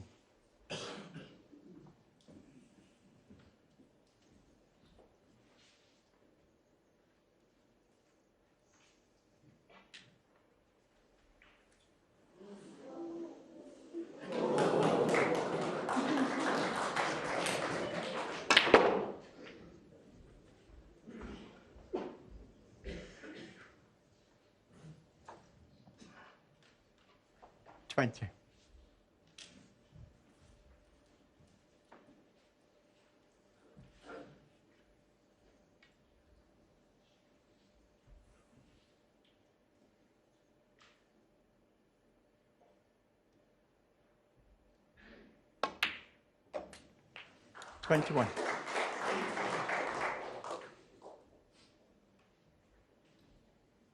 Yeah, he won't be worried about the pink and black being safe. I think he can just chip away at what's in front of him with the slightly lower value colours. He might try and get the pink in play here, though. Certainly not the black. Surely not. Are you kidding? I think he's hit so much of the pink, that's unbelievable. All you've got to do is hit slightly to one side, and that does not happen. That's a surprising development, really. Oh man, says Kyren, and no wonder. Very unlucky there. He was looking to press on to 9-4, and he's guaranteed a lead, possibly one that will be too big for Higgins to claw back, but that's where the break ends, 26.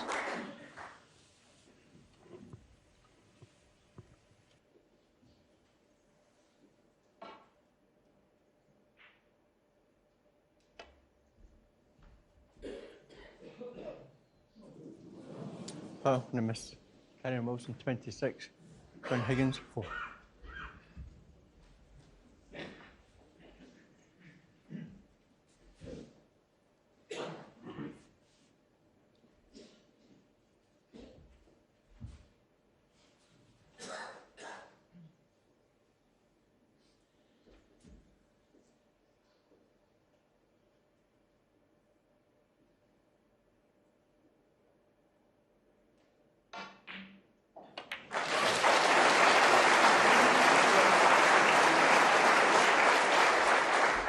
Well, of course, John could have very easily had him put back in there, but he chose to play that red left it on. And there's not any signs of any change from the mid-session interval from what we saw before.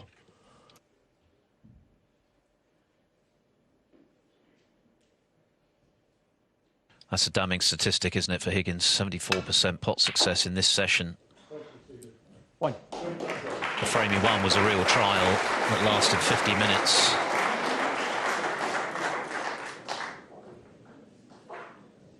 .33 per shot is also indicative of how things have been a struggle for Higgins. Quite simply, Kyren Wilson has bested him in all key departments. That's why he's 4 clear.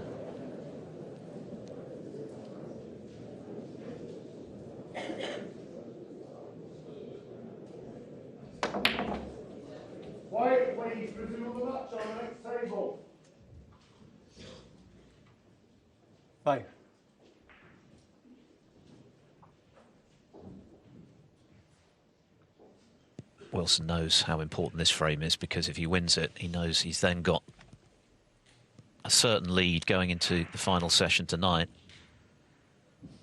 That in itself relieves some of the pressure.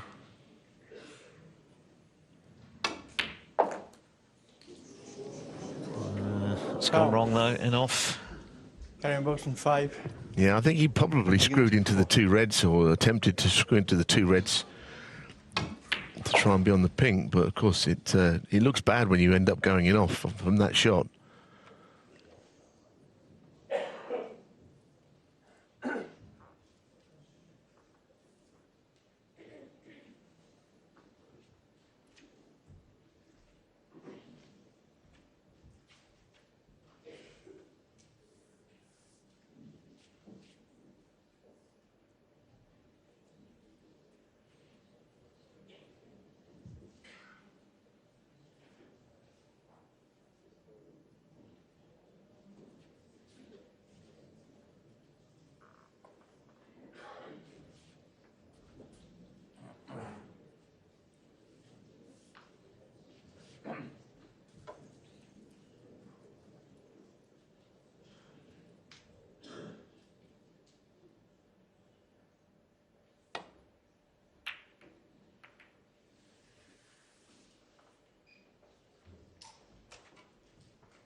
Wilson was unlucky just now when he found himself glued to the pink, having gone into them.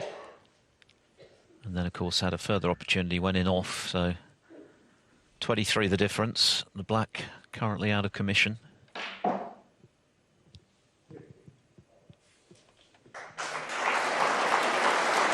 Nothing resembling a break of substance from Higgins so far today. Of course, he made 2 centuries to get himself back into it yesterday, including in the final frame of the session. And that's not a good shot from Higgins. Very unlike him. Yeah, but Kyren has been in twice in this frame, and all he's done is accumulated a lead of 23. So he can't afford not to keep missing out on the chances that John's providing, because it can't continue for that long, surely. At the moment, there's only one of these two playing, and I've seen Kyren play a lot better than this, but he still is completely on top.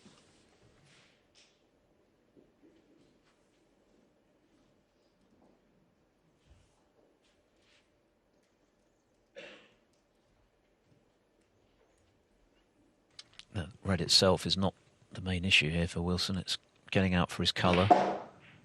Very straight.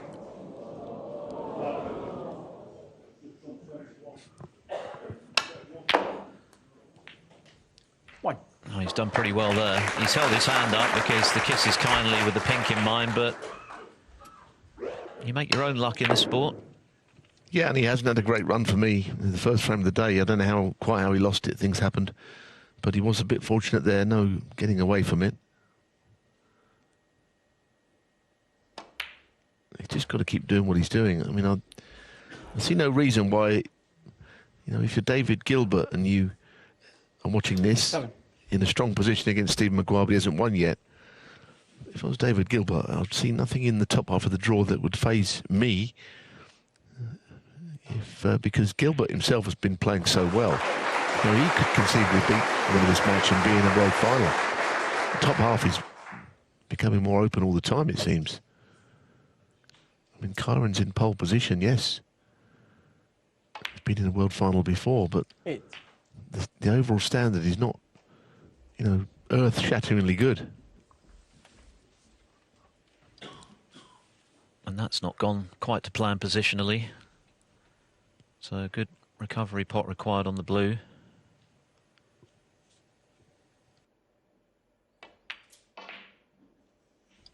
Yeah, nicely done. He stroked it in. Although, no man's land positionally again. Yeah, I mean, it's not a frame that will appear on any highlights packages, is it? But even then, you know, he's just carving his way through it to get it won. And as you say, you'll get to 9 then, and it's the magic number, really, as far as definitely having a lead and everything that goes with it. It's a question of how many, if this goes in.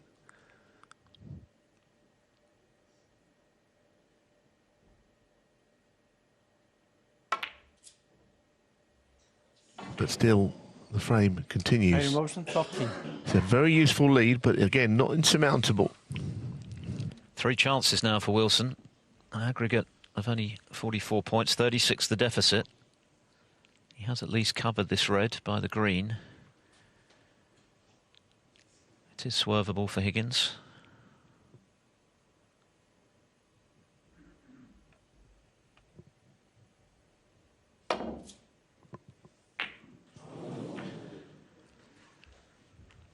He's hit it, but he's not potted it, and this is another chance for Wilson. Yeah, he didn't get enough on it, did he? It's almost one of those, if you pot it and follow through the cue ball, it's better than what he did do. Now, Kyren, it's difficult. If he rolls this in on the pink, surely this time he gets the frame on it. He's got to play it gently. And I think the pace, or lack of it, was the reason it dropped there. It always looked in, and then it just clipped the near jaw.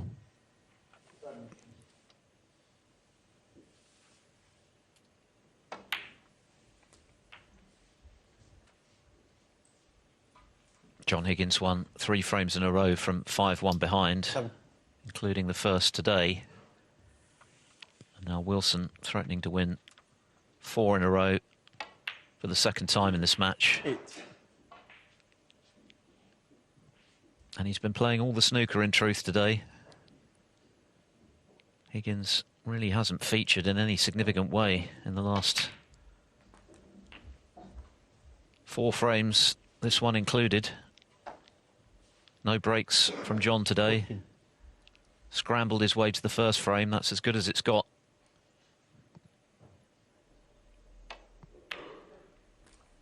$15.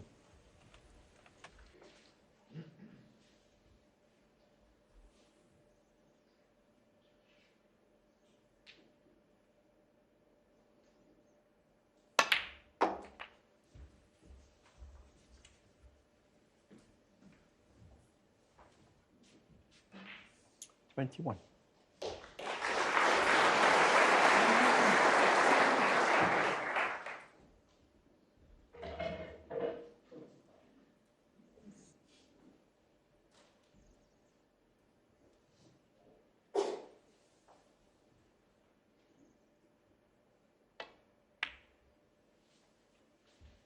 Kyren Wilson, 21.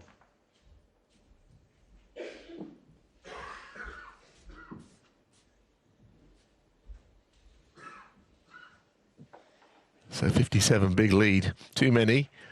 John will carry on with an attempt to get snookers, of course. But you feel that John is swimming against the tide right now. Nothing's going for him. Whatever he's trying to change is not happening. Kyren Wilson's not exactly setting the world alight, but he is still winning frames. He's probably about to win this one. And how can John get something out of this session? That's the question he's probably asking himself. Because this frame's gone. Kyren's going to be leading going into tonight. And if John isn't careful, this lead could be very big.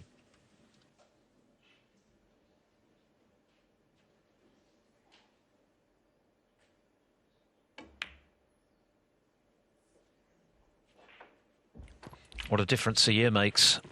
Kyren Wilson battered and bruised by Higgins last year, winning only 2 of the 15 frames they played. Huh, how about that for a pot? It's easy now, the pressure's off. But Wilson has bossed proceedings in this match so far.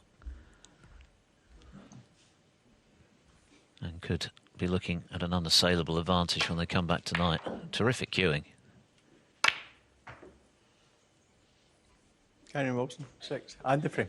4 frames in a row for the second time in this match for the former world finalist Kyren Wilson, who's all over John Higgins. Higgins desperately needs a response. 3 frames to come. Wilson 9-4 up. Thank you, frame 14. John Higgins.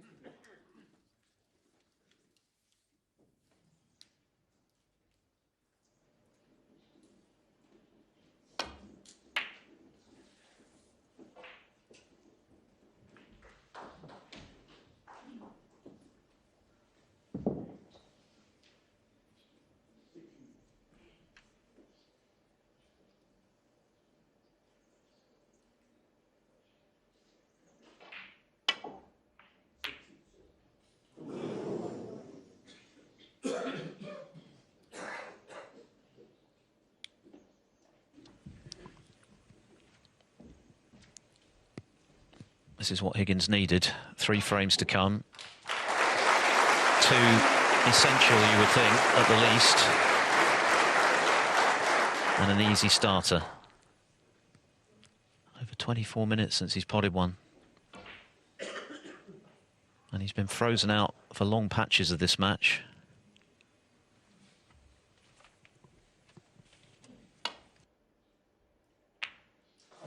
Goodness me. Well, I guess that's what happens when you have been frozen out to the extent that Higgins has. Even so, he'll be surprised to miss that one and very disappointed.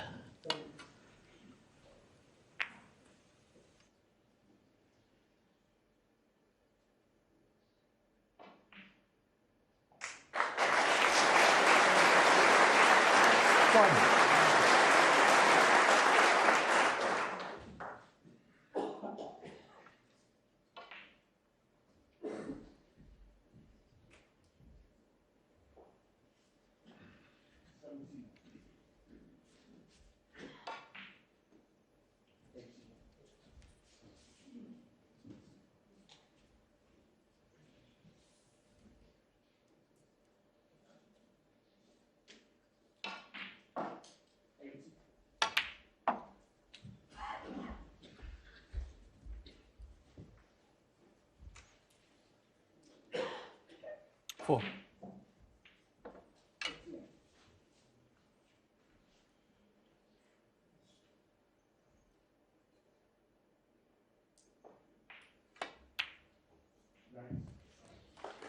Thank you. 5.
$16.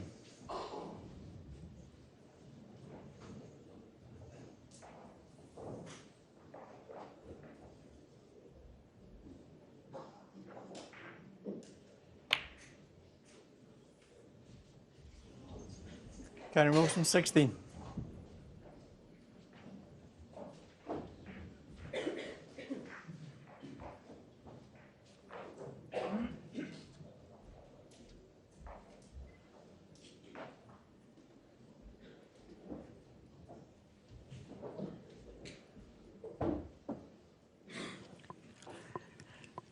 Kyren Wilson very much back in command of this match. He won the first 4 frames, of course, in the opening session, led 5-1 with his first century of the match. John Higgins was able to summon a good finish to that opening session with a couple of centuries himself to close to only 5-3 behind, and arguably he would have been happier with that scoreline than Wilson, who had a chance for 6-2. Higgins won a very lengthy opening frame of this session, which lasted 50 minutes. To close the gap to 1, but since then it's been all Kyren Wilson. Higgins has struggled in all departments, really. He's not made a break of substance today. His long game has deserted him. He's been outplayed in the safety throughout, which is very unusual for him. And that's why the scoreline is as lopsided as it is. And he's already had a decent chance at the start of this frame. There was a red right over the left corner, which he missed from distance and looked completely nonplussed about that. So Wilson thoroughly deserving of this lead. Of course, he's guaranteed to be ahead now going into the final session. And it's just a question, Neal, of how big that lead is going to be. It is. I think you've summed it up perfectly. I mean, John Higgins' game has fallen to pieces somewhat, and I'm sure he'll be the first to admit that. Because Kyren has not played particularly well today, I don't think. He's had lots of chances. There's always a chance that John will do what he did yesterday and pull something out of the wreckage and win frames. But if you're just joining us, it hasn't looked likely, but then it wasn't likely that Higgins was going to clear up to beat Mark Allen, was it? But he did it. They're going to put the screen up at some point, but apparently it can't be done just yet. Don't know why. Maybe the lighting's got to be sent down on the other table. I think, to be honest, John probably could do with that screen up, because it just might change his fortunes. Because, I mean, if you've been following it, then all well and good. But he really has not played any good at all. He's not lost his sense of humour, which is a good sign. Of course, he came through that extraordinary finale with Mark Allen with the break of 71, a trademark Higgins clearance under extreme pressure to win only the 8th black ball final in Crucible history. And maybe there was something of a hangover from that in the first session, which nevertheless he escaped relatively unscathed from as the curtain belatedly rises. Well, maybe that will inspire John Higgins. You'll hear the players speak of how different the venue is when that wall comes up.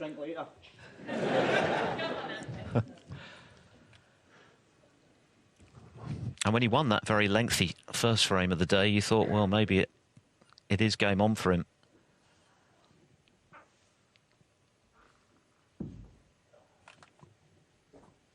But since then, nothing doing at all. Aside from the 2 centuries he made at the back end of session 1, just one other break of over 70 and nothing else of any consequence at all. Wilson, on the other hand, has had 7 breaks in excess of 50.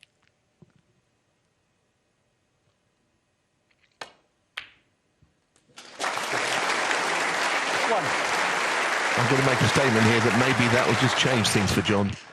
The Crucible is all his and Kyren's now. And, you know, if your concentration's no good, this is not always a great venue to be playing at, let's be honest. We love it here.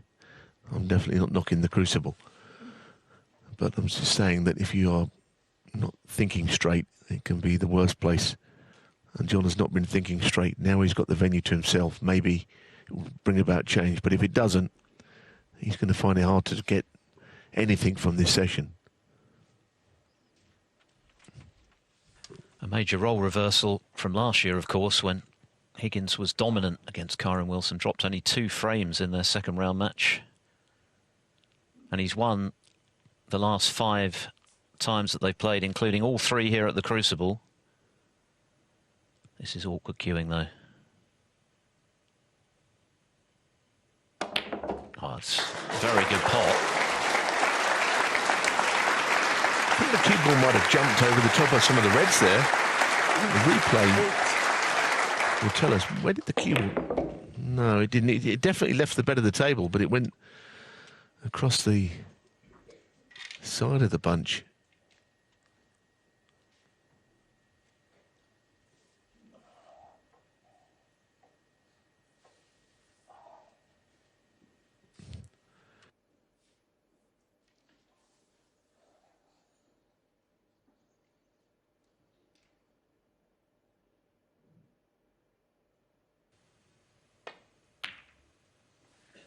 Nine.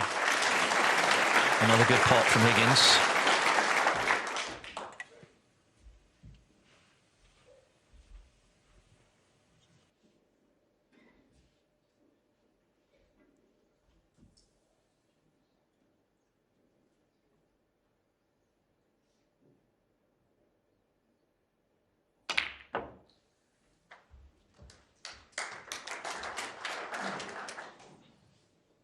It's been a difficult morning for some of the greats of the game, isn't it? We've 15. seen Judd Trump play some pretty dreadful snooker today, and Jack Jones superb, by the way. And John Higgins looking to just pull something out of this session. 16.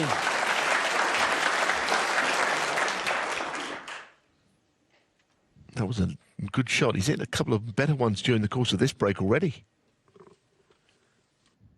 Well, maybe that moment of levity with the crowd over the raising of the dividing wall has just loosened Higgins up a little.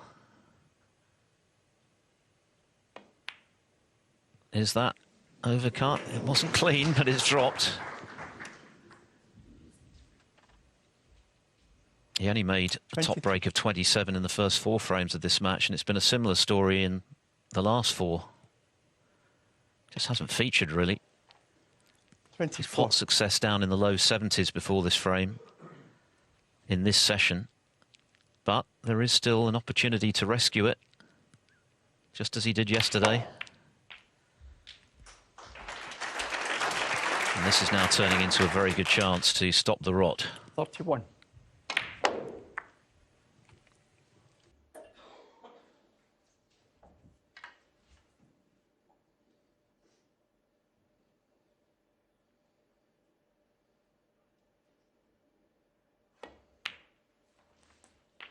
Okay. 32.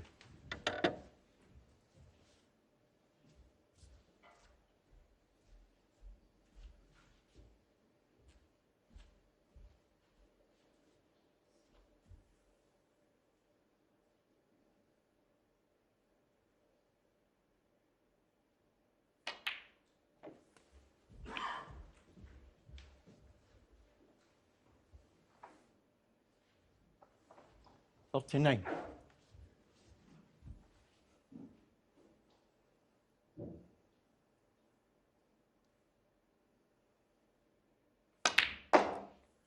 $40.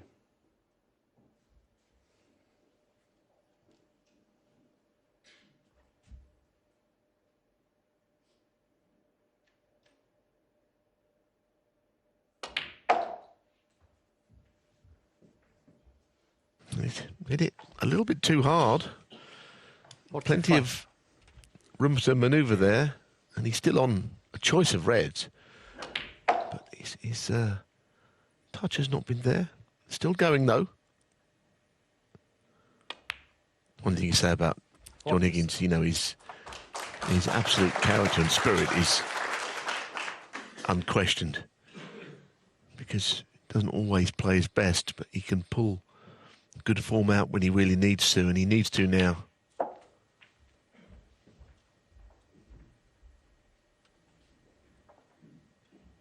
$51.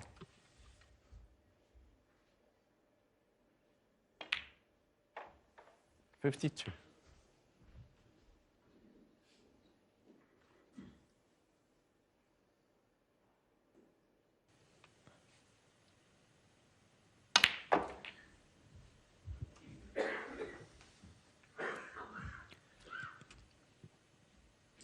$59. So he's going to need one more red after this one.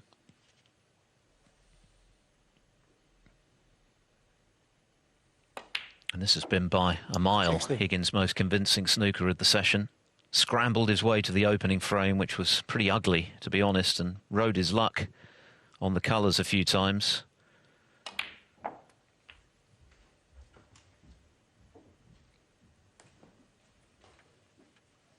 $67. But as Neal mentioned, the raising of the wall just seems to have relaxed Higgins. Shared a joke with the crowd. Suddenly he's playing again. Well, yeah, I mean, for anyone who has recently joined us for whatever reason from the other table, or just tuned in, you might be saying, well, what is all the fuss about? This is John Higgins playing as per usual. Well, it is, but he hasn't been playing like this at all today. So there's definitely a slight change, which has put the onus back on Kyren Wilson, because he was kind of winning frames and just doing enough to win frames 73. without ever being at his best. So I guess if he was to win one of the next two, given that this is now 9-5, he'd be pleased. I think John needs to win the two remaining frames now that this one's in the bag.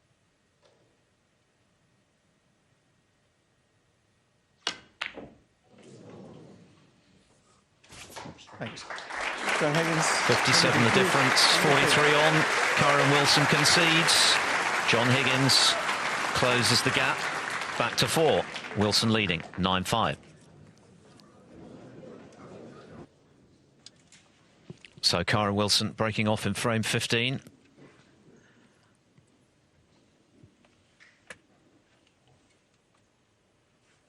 Although he's not been at his best today, I think you could make a case for saying that Wilson has been the strongest player of the tournament thus far. I can't think of many who've played better than him over 2.5 matches or so. His all-round game has been extremely solid. His long potting at times has been outstanding. His safety in this match has been a key to the reason why he's in the position of strength he's in. He completely froze Higgins out in the first 4 frames with some great safety,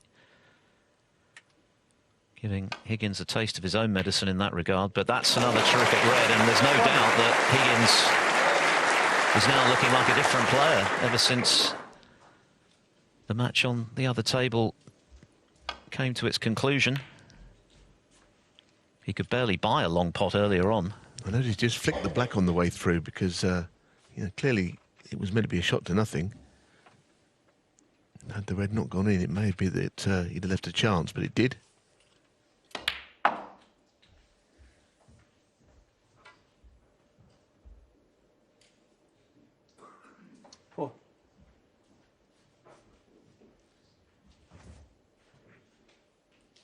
Yeah, I think I would agree with you about Kyren Wilson, but I'd add another name to that list who's played really well this championship, and that's David Gilbert. You know, the win against Luca Bristol on day one, the in the end, a demolition of Rob Milkins and his strong position against Stephen Maguire. So he's also played great stuff. I don't know if it's a coincidence or not, but maybe this table, there's some suspicion that it's playing a little better conditions-wise than the other table, which is where the bottom half is played. A lot of that is speculation, but that's what people are saying here at the Crucible. Gilbert and Maguire back, of course, at 2:30 local time this afternoon to finish off. Maguire getting himself back into some sort of contention, having been 9-2 behind at one stage, trailing 10-6. Of course, the winner will play the winner of this match. 14.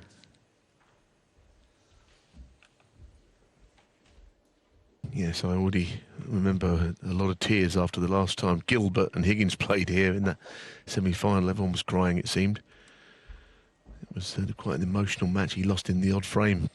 In the end, it was, of course, the year that Judd beat John in the final, but this is where, for many, the tournament gets going, which is tomorrow, one table.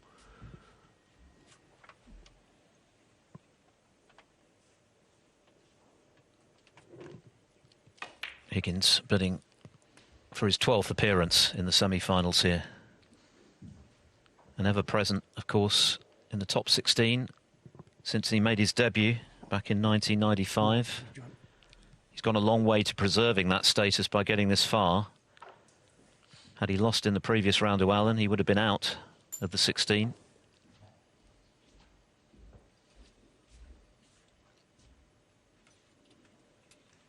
Yes, I mean, I think everyone thought that when he did that clearance to beat Mark Allen, it guaranteed his top 16. But, you know, with players like Jack Jones lurking and a £500,000 top prize and 2 qualifiers in the top bit, then anything's possible, I suppose.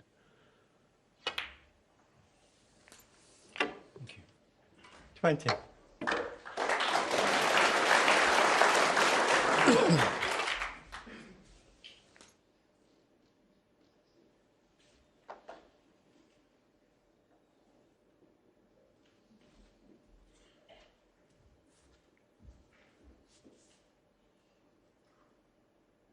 That looks very tight, that red. I don't think our camera was absolutely in line with the pocket there, so it's kind of hard to be certain whether it goes or not.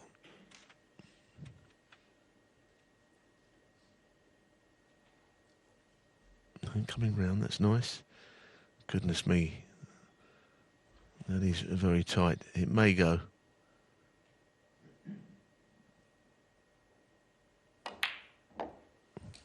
But John doesn't think so. He's played quite a poor shot, actually.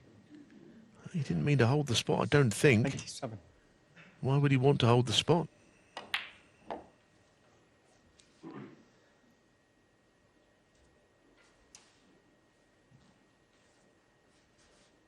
Well, that's the end of the break. He's playing safe.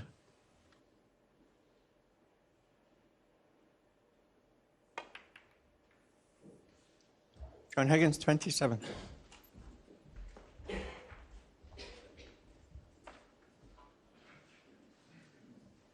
So often Kyren Wilson has saved his best snooker for the Crucible. This is his 7th appearance in the quarterfinals.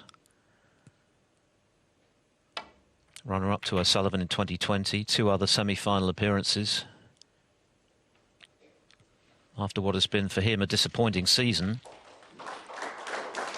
But clearly he's got himself into very good shape for another assault on this title, the one he craves the most. He's been a former Masters finalist as well, of course.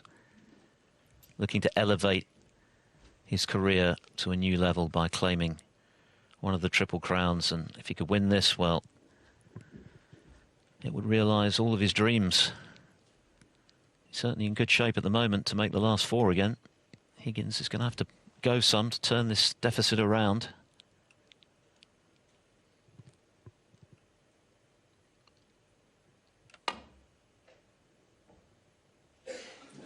Foul, the miss. Well, his intentions were very clear there, obviously. Kyren Wilson, 4. And I think he can probably expect to play the same shot again, although providing everything's replaced correctly, the small adjustment should see him hit the thin edge of that red next to the Black to the left of it. That's what he's trying. Because an over adjustment. Hit the red two full ball, and anything's possible then.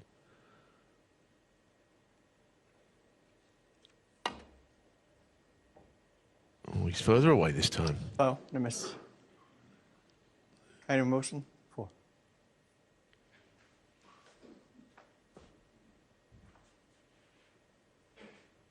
Yeah. That was further away than the first attempt.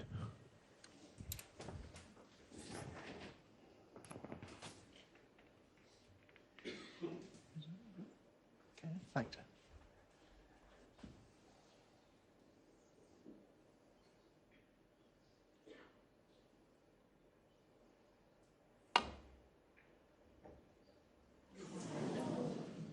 Oh, no miss. Kyren motion, 4. I think Kyren Wilson's got every chance to get up and just have a little look at the right-hand red, but I don't think he's going to play it under any circumstances, quite honestly. Yeah. But I think just giving John a bit more time to maybe lose the line on this red. Either way, Kyren is entitled to look at that red every time. They're not quite in the right spot, are they, as you can see?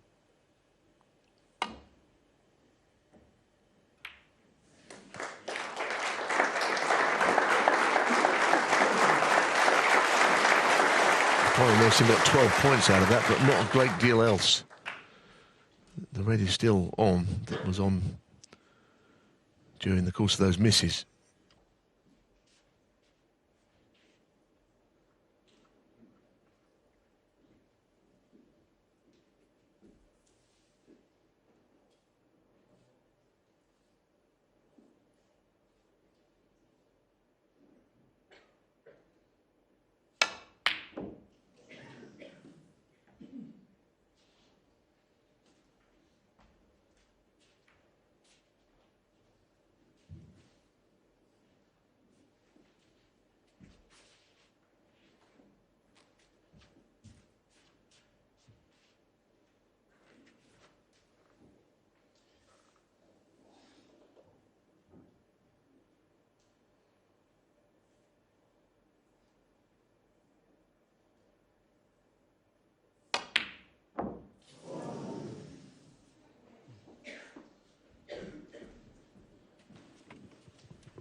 Throughout this tournament, we've seen many a ball rattle in these corner pockets at the top end of the table.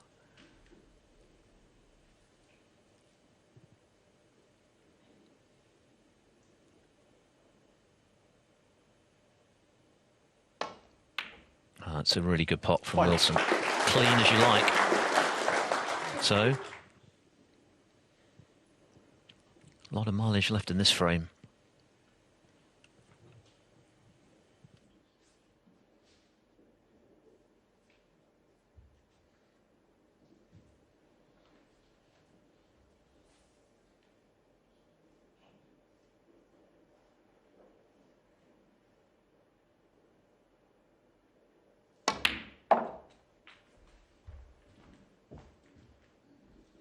This cue ball is racing. He played on the bottom red, but not this one. The bottom red at the bunch, I think. 5. So if he's going to run too far, might as well run a lot too far. But getting from red to black is not straightforward here.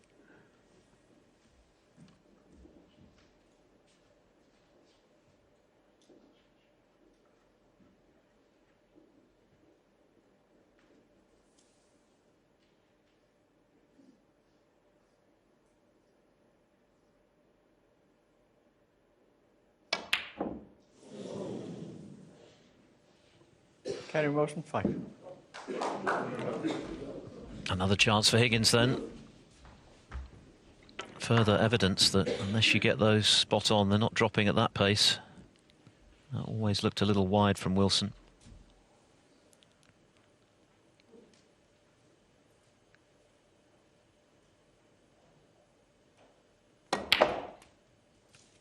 There's no question that Wilson has been much the better player so far in this match, but what he hasn't quite been able to do yet is really cement his superiority in terms of the scoreboard. He was 5-1 up yesterday, Came out of the first session 5-3, 9-4 up today. And there's just a risk from Wilson's viewpoint that a similar sort of thing could happen. Higgins has already started to play better than he has in this session. He could still get out of it, only 2 behind.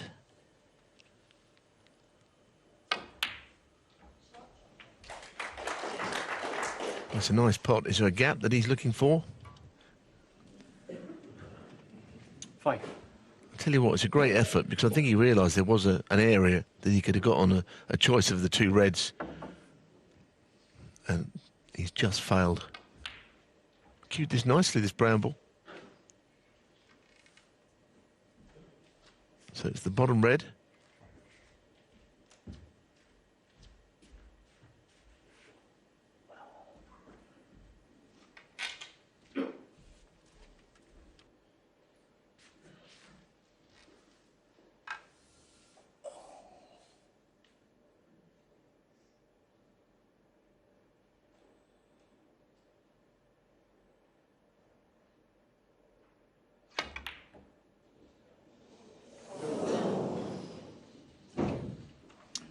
Higgins, 5.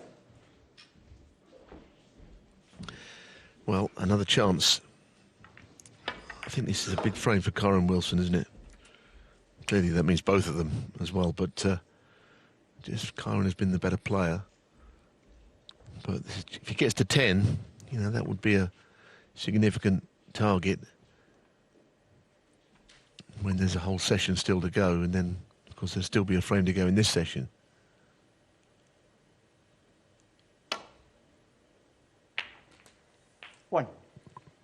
That's the 4th time in this match that Higgins has missed with the rest.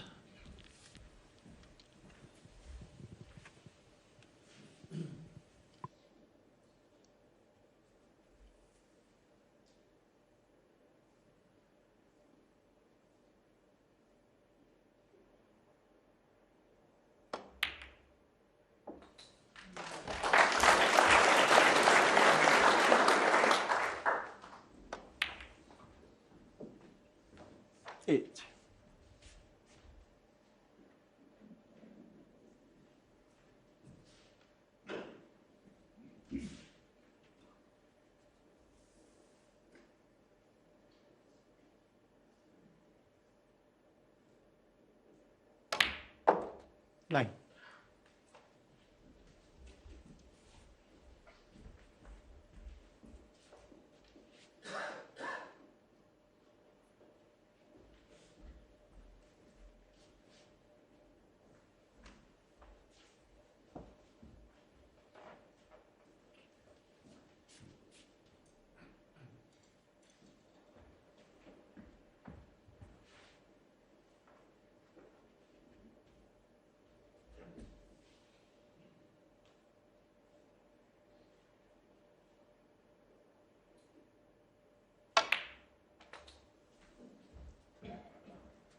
That's kind of the route that was taken. It's quite interested in that red in the bunch. 14. And if you can pot it and get onto the black without hitting anything on the way through, that will be even better. But the trouble is, the cue ball's just got to get past that red to the right of it.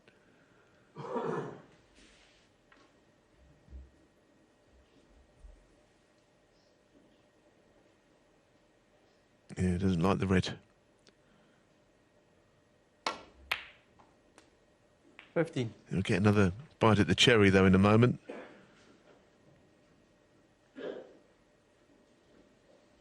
Because it's clearly the red that he was looking at in the middle of those, in the centre of the table. It is the key shot. Once that is gone, it seems to open things up somewhat.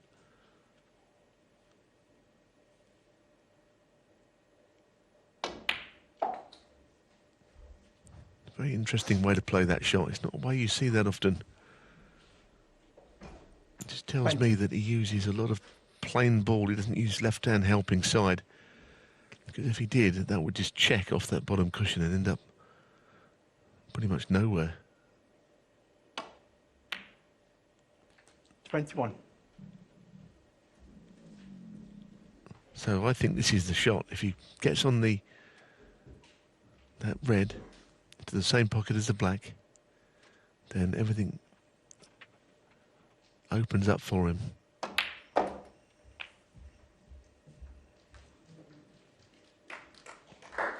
Pretty good. 28.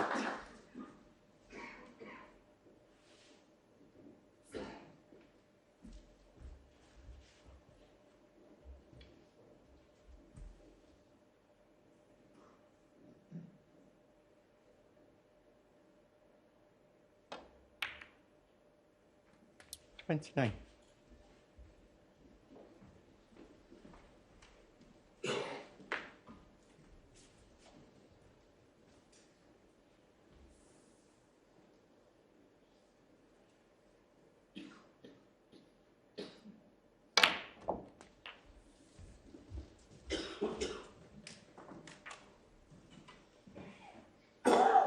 $36. Yeah, those two reds, they might not be a dead plant, but I think they could be made into one. He has already looked at the two of them. 37.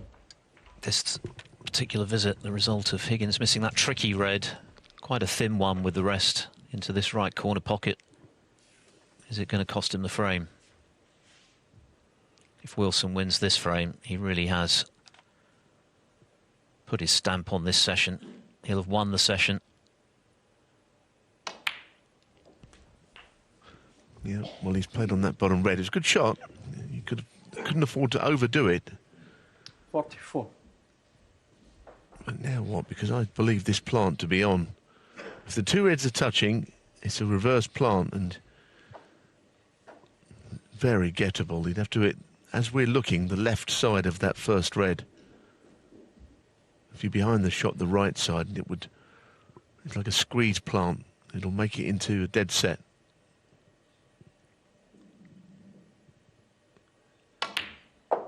No, it sounds a little 45. technical if you've not played, but I think snooker players will know what I'm talking about there. Just offset anywhere above it. It looks a certainty.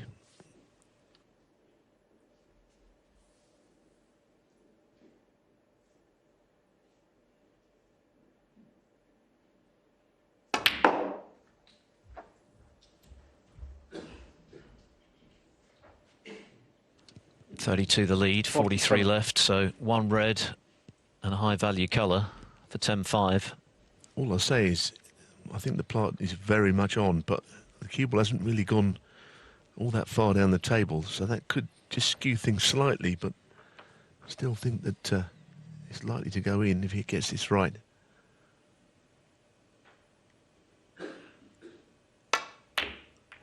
Well, he's misjudged it, and that's because the cue ball did not get behind them. Wow. He overdid the squeeze.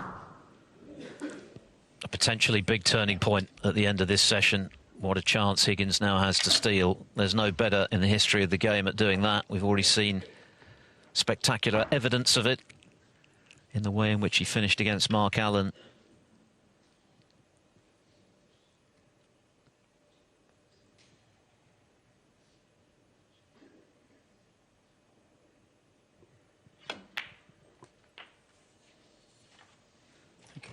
Not a good shot at all, actually, to start with. One. I mean, if you're Kyren, you're just going to have to assume he is going to clear up, because that's what he's been doing for about 30 years.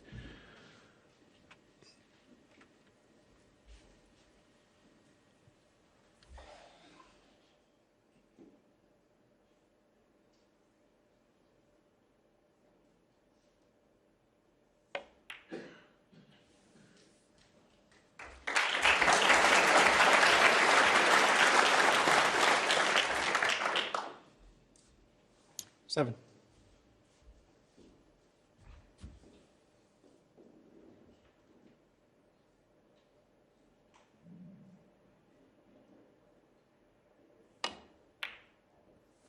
Eight. Wasn't potted as well as it might have been, which is why, again, position isn't A1 for Higgins. This frame has become gargantuan in significance. Wilson was pressing on for 10-5, and then Higgins is really up against it, even if he wins the last of the session. Big shot, this.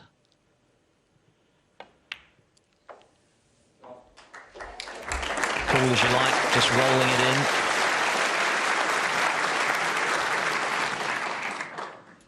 $13. He needs the 6 colours for a massive steal. 15.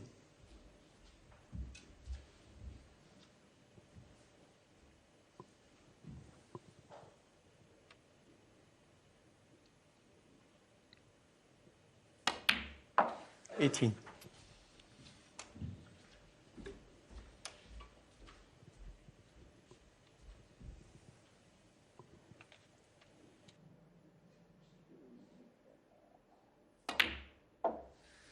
$22.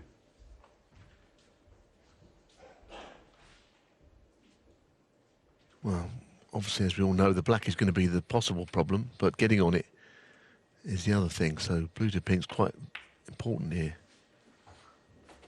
27. Surely that it can't be any good, can it? He's got to play it with top and left-hand side. A little rueful smile. He's not right on this side top spin. Good check off that cushion. He wasn't on it properly. Well, that left-hand side, it would go upwards off the second cushion. It checked. So now we have got a very dramatic black ball frame.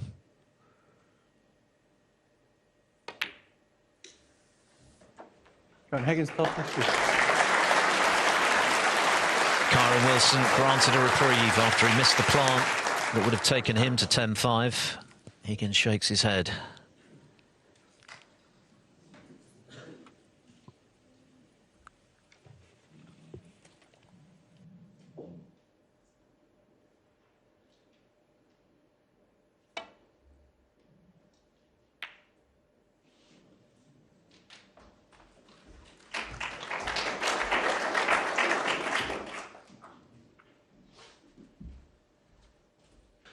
Right, the shot here, cocked at double, left centre. We know he's great at doubles, but how good is he at a cocked at double? So 3 cushions, black, left centre is what he's trying here.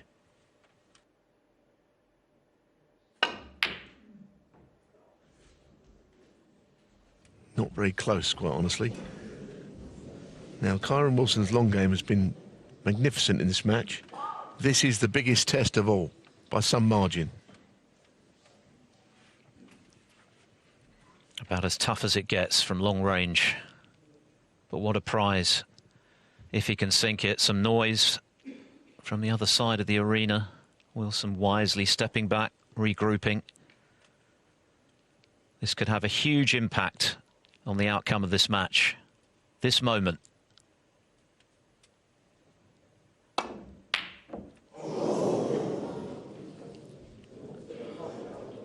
It's not looking good for Kyren Wilson. Well, if John Higgins comes back to win this evening, this will be the moment the match turned. Wilson had it within his grasp for 10-5. John Higgins has closed to 9-6. A big, big difference with 1 frame to come in this second session. Wilson leading 9-6. So 1 frame to come. John Higgins looking for the second session in a row to salvage things and emerge only 2 behind going into tonight's finale.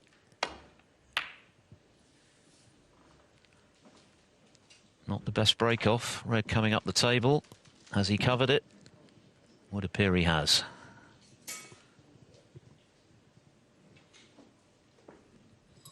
Full ball snookered, in fact.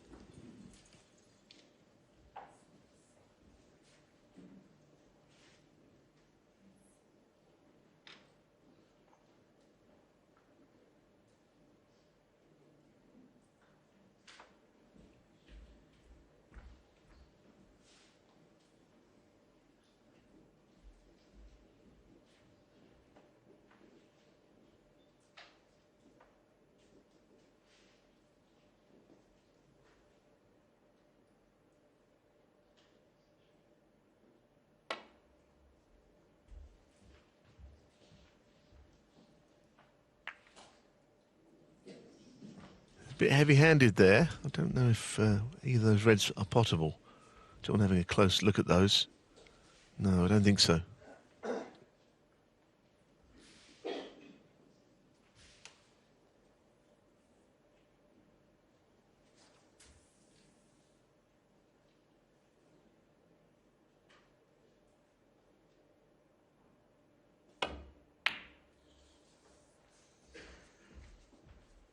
It's just a massive frame, isn't it, now? This one, it just is.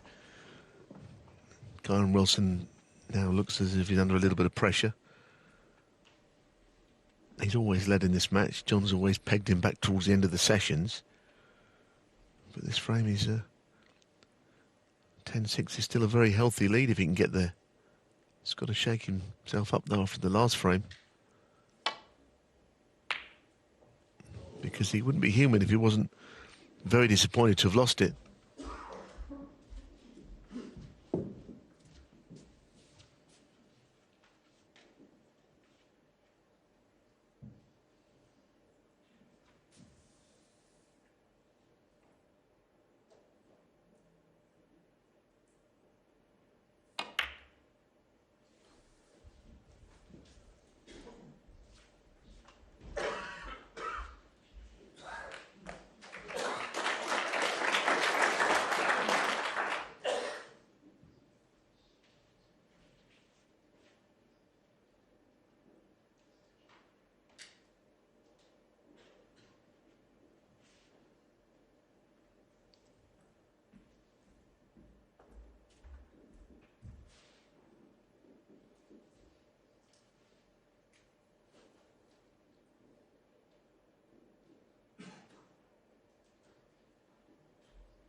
Well, only a safety shot here, but I think that he could put Kyren in a bit of trouble. If he puts the cue ball somewhere top right, up in the bulk area. He needs to get that cue ball across further than that. So there's a thin edge he can get to.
Nicely played, never looked like missing it.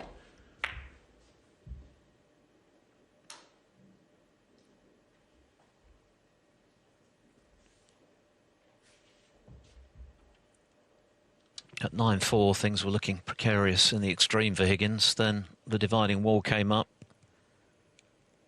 broke the tension by having a little laugh with the audience. No question he's played a lot better since then, although he rode his luck a bit in the previous frame. Was left with an unmissable black after Wilson's attempt from long range. He actually just moved that red slightly up the table here. I don't know if that's in any way changed whether the black goes to the left corner or if it even did in the first place.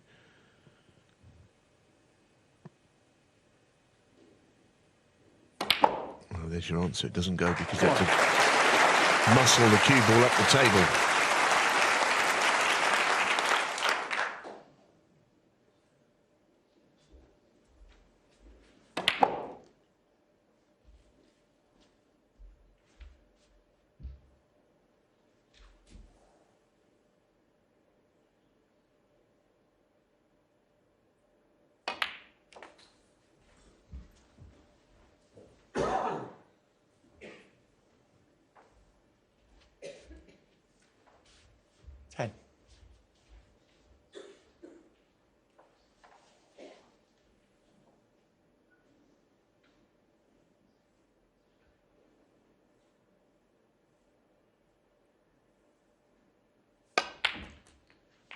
Eleven.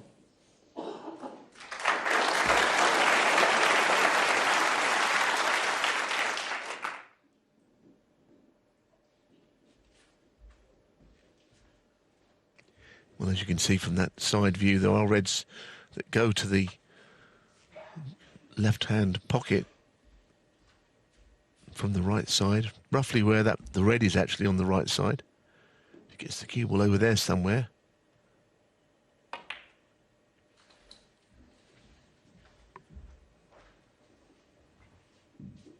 But still the black appears not to be possible. So until that is, and he can pop one of the two reds either side of the black, then the frame still lives on, even if Higgins is quite a few in front.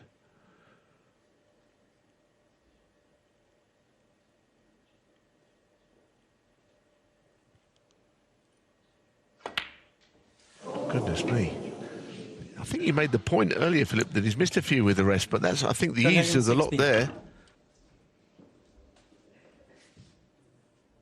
Yes, that's the fifth that's gone astray. He missed a tricky one in the previous frame, which left Kyren Wilson in for what was looking like a frame-winning break. That one was certainly more routine and didn't get close, in truth, and you can see his frustration. So, a chance for Wilson to punish.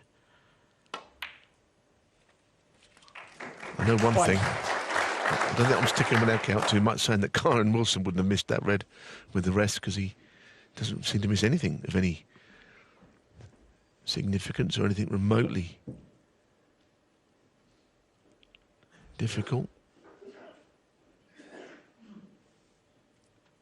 In the final frame of the first session, Kyren Wilson had the frame in his hands. The balls were nicely spread. He had a bonus red right over a hole, which he could have come back to had things gone wrong. The problem for Wilson was they went wrong immediately, potted that bonus red and lost position.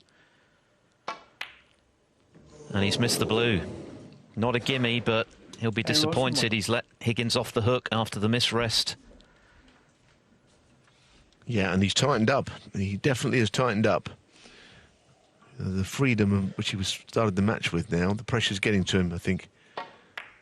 Because the red wasn't straightforward, but he's not really gone on his colour. And the worst news is this red goes. So, on the assumption that John Higgins wins this frame here, Kyren Wilson needs the break. He needs to come back fresh for tonight, because the match has been dragged back to life by Higgins.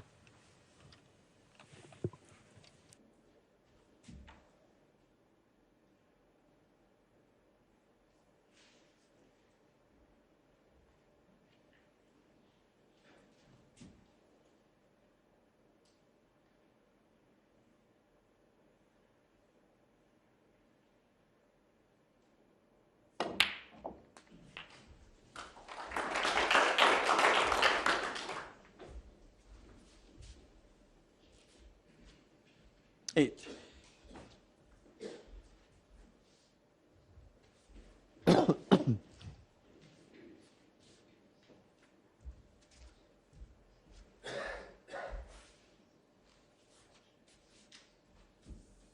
It's had very similar characteristics this session to the first one. Wilson generally the better player. 9. Threatening a really big lead, and Higgins just clinging on determinedly to remain in the hunt. And he certainly will be if he wins this frame. 9-7, eminently retrievable.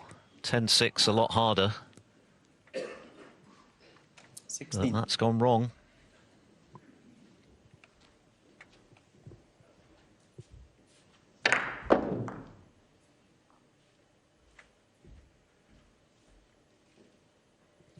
Stand address, Yeah. please.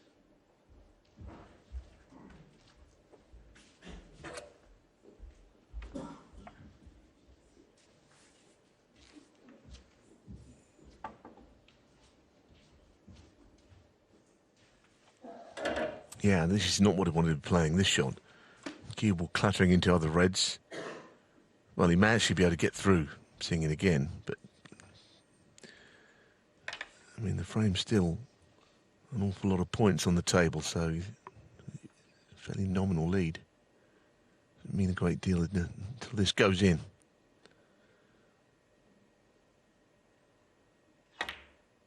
It's not even remotely close. So Kyren has not quite done in this frame because Higgins is, you know, even though he is coming back with a bit of a momentum swing or whatever you want to call it, he still isn't killing off these frames. So now the psychology is if Kyren ends up winning this frame, then he'll feel a bit chipper for tonight.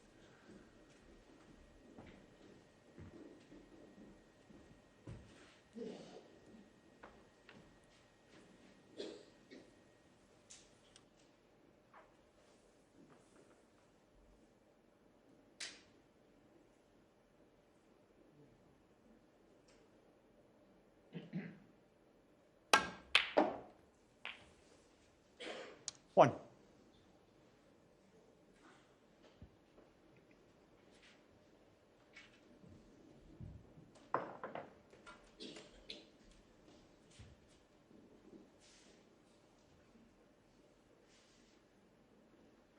Well, that's not position A, but the brown does go to middle.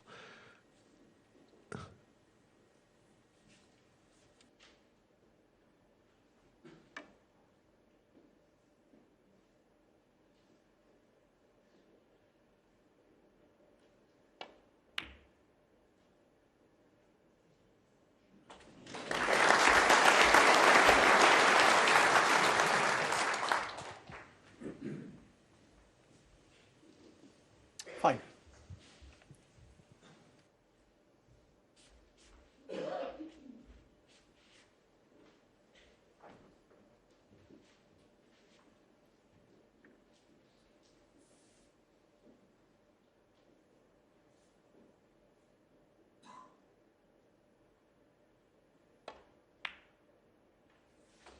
Two good shots there into that right middle. We know that they're not playing easily, but he managed to get it potted, that red. And having finished where he put his cue there, that will give him a real, I think, a hope that he can get on a red and then he can unlock the frame. But we've kind of been here before a couple of times, haven't we? I would expect the unexpected. That's where we'd like to land.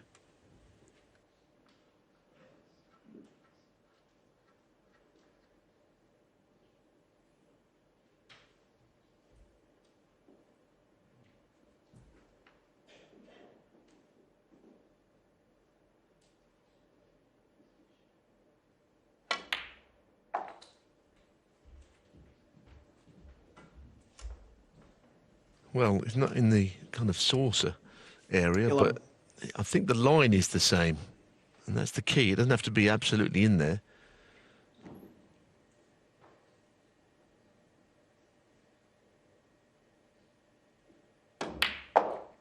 Twelve. I don't know why did you play it like that? Surely it was just a run-through shot. Goodness me, that really is poor touch.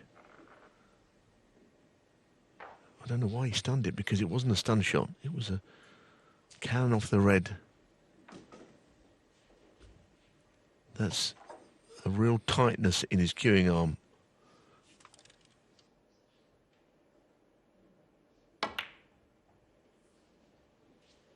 Kyren Wilson, 12.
Not the cannon he wanted.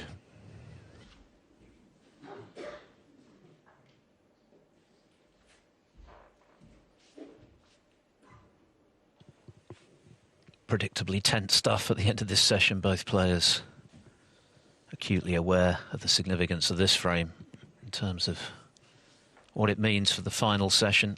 If Higgins wins it, he's right back in the picture again.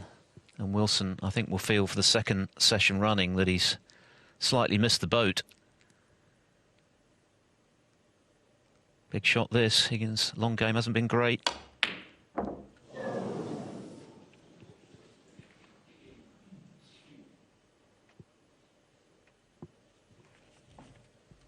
No, I'm not fancying him that much for the long pots. I think Kyren is still holding sort of better percentages in that department. But he's not left anything.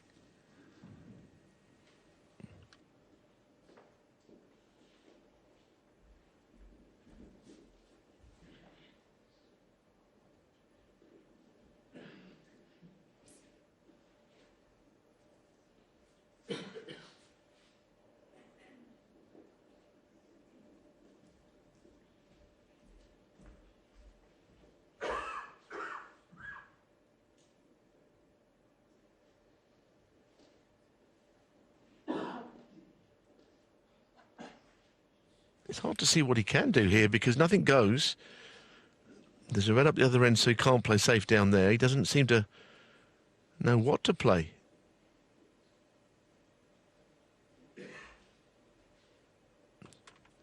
I mean, if he does play a shot where he leaves the cue ball on the side cushion, then he's at the mercy of a safety shot moving that red behind the brown.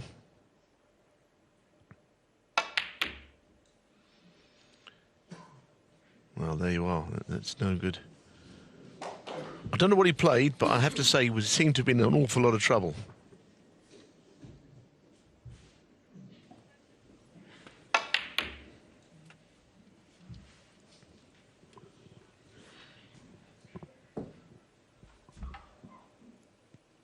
So the long-range red that Higgins missed, by no means costly to him. This is a chance to win the frame. And he's missed the red. Oh, no! What a fluke. What a stroke of luck for Higgins. That's not going to improve Kyren's mood. Well, Kyren's expression after the last shot was one thing because he felt unlucky. And normally he's absolutely poker face, isn't he? You don't get anything from Kyren. This is a ridiculous fluke, isn't it? And that must really hurt Kyren Wilson. And I don't blame him. I think John Higgins, the first frame of the day was... a lot of things went his way. I mean, they're reckoning that the run evens out in the end, but doesn't necessarily mean it'll even out at the end of this match. It might even out in the future. But right now, it just appears destined that John is going to win this frame.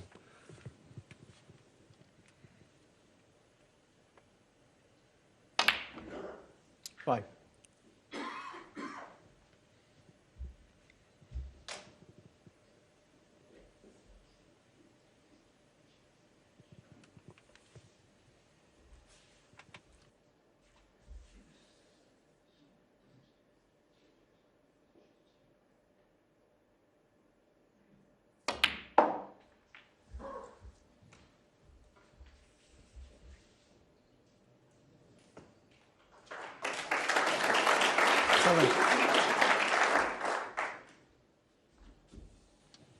By hook or by crook, John Higgins is hanging in this match. He's not played well really throughout, with the exception of the 2 centuries he made in the second half of session 1.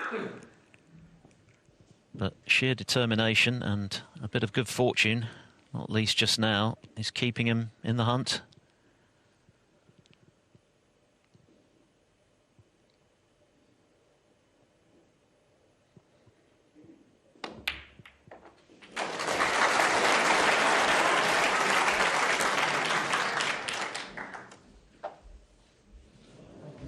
Seemed to be a smattering of applause there for no reason, because the frame's not won and he's not on a red.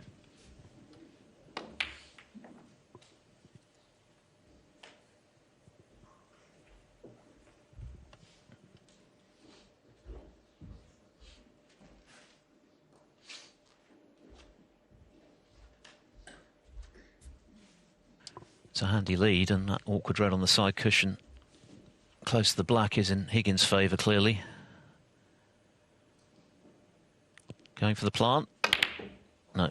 Well, maybe he did. Either way. John Higgins, 14. It wasn't a great shot. He needs a bit of luck again. Has he covered the red? He's coming to have a look.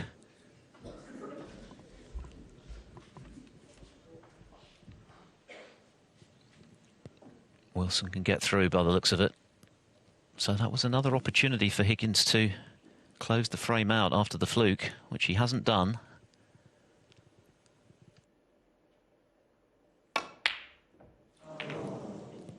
This is an ugly frame, isn't it? Both players are feeling it, understandably.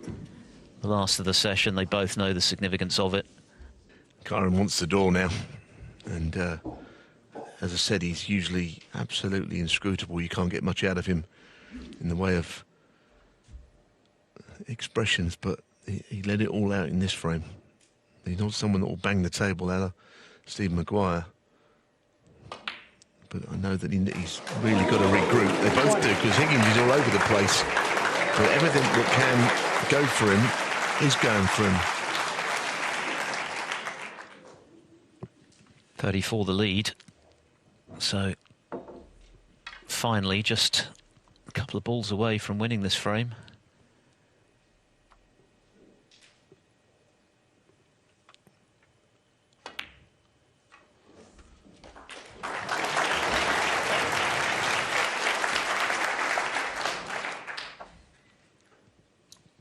This red then to share the session, and that is a good result for Higgins, to put it mildly, because he was 9-4 behind and in deep, deep trouble.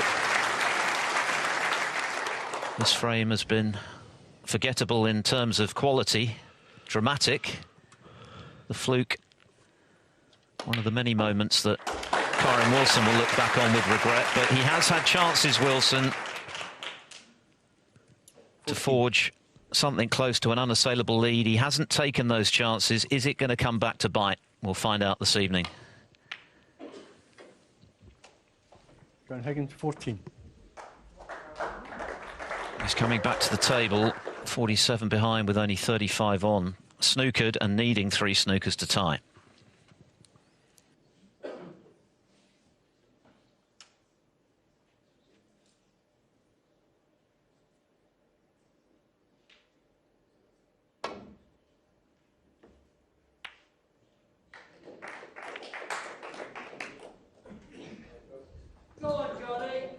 There you are. This is just about over, this frame.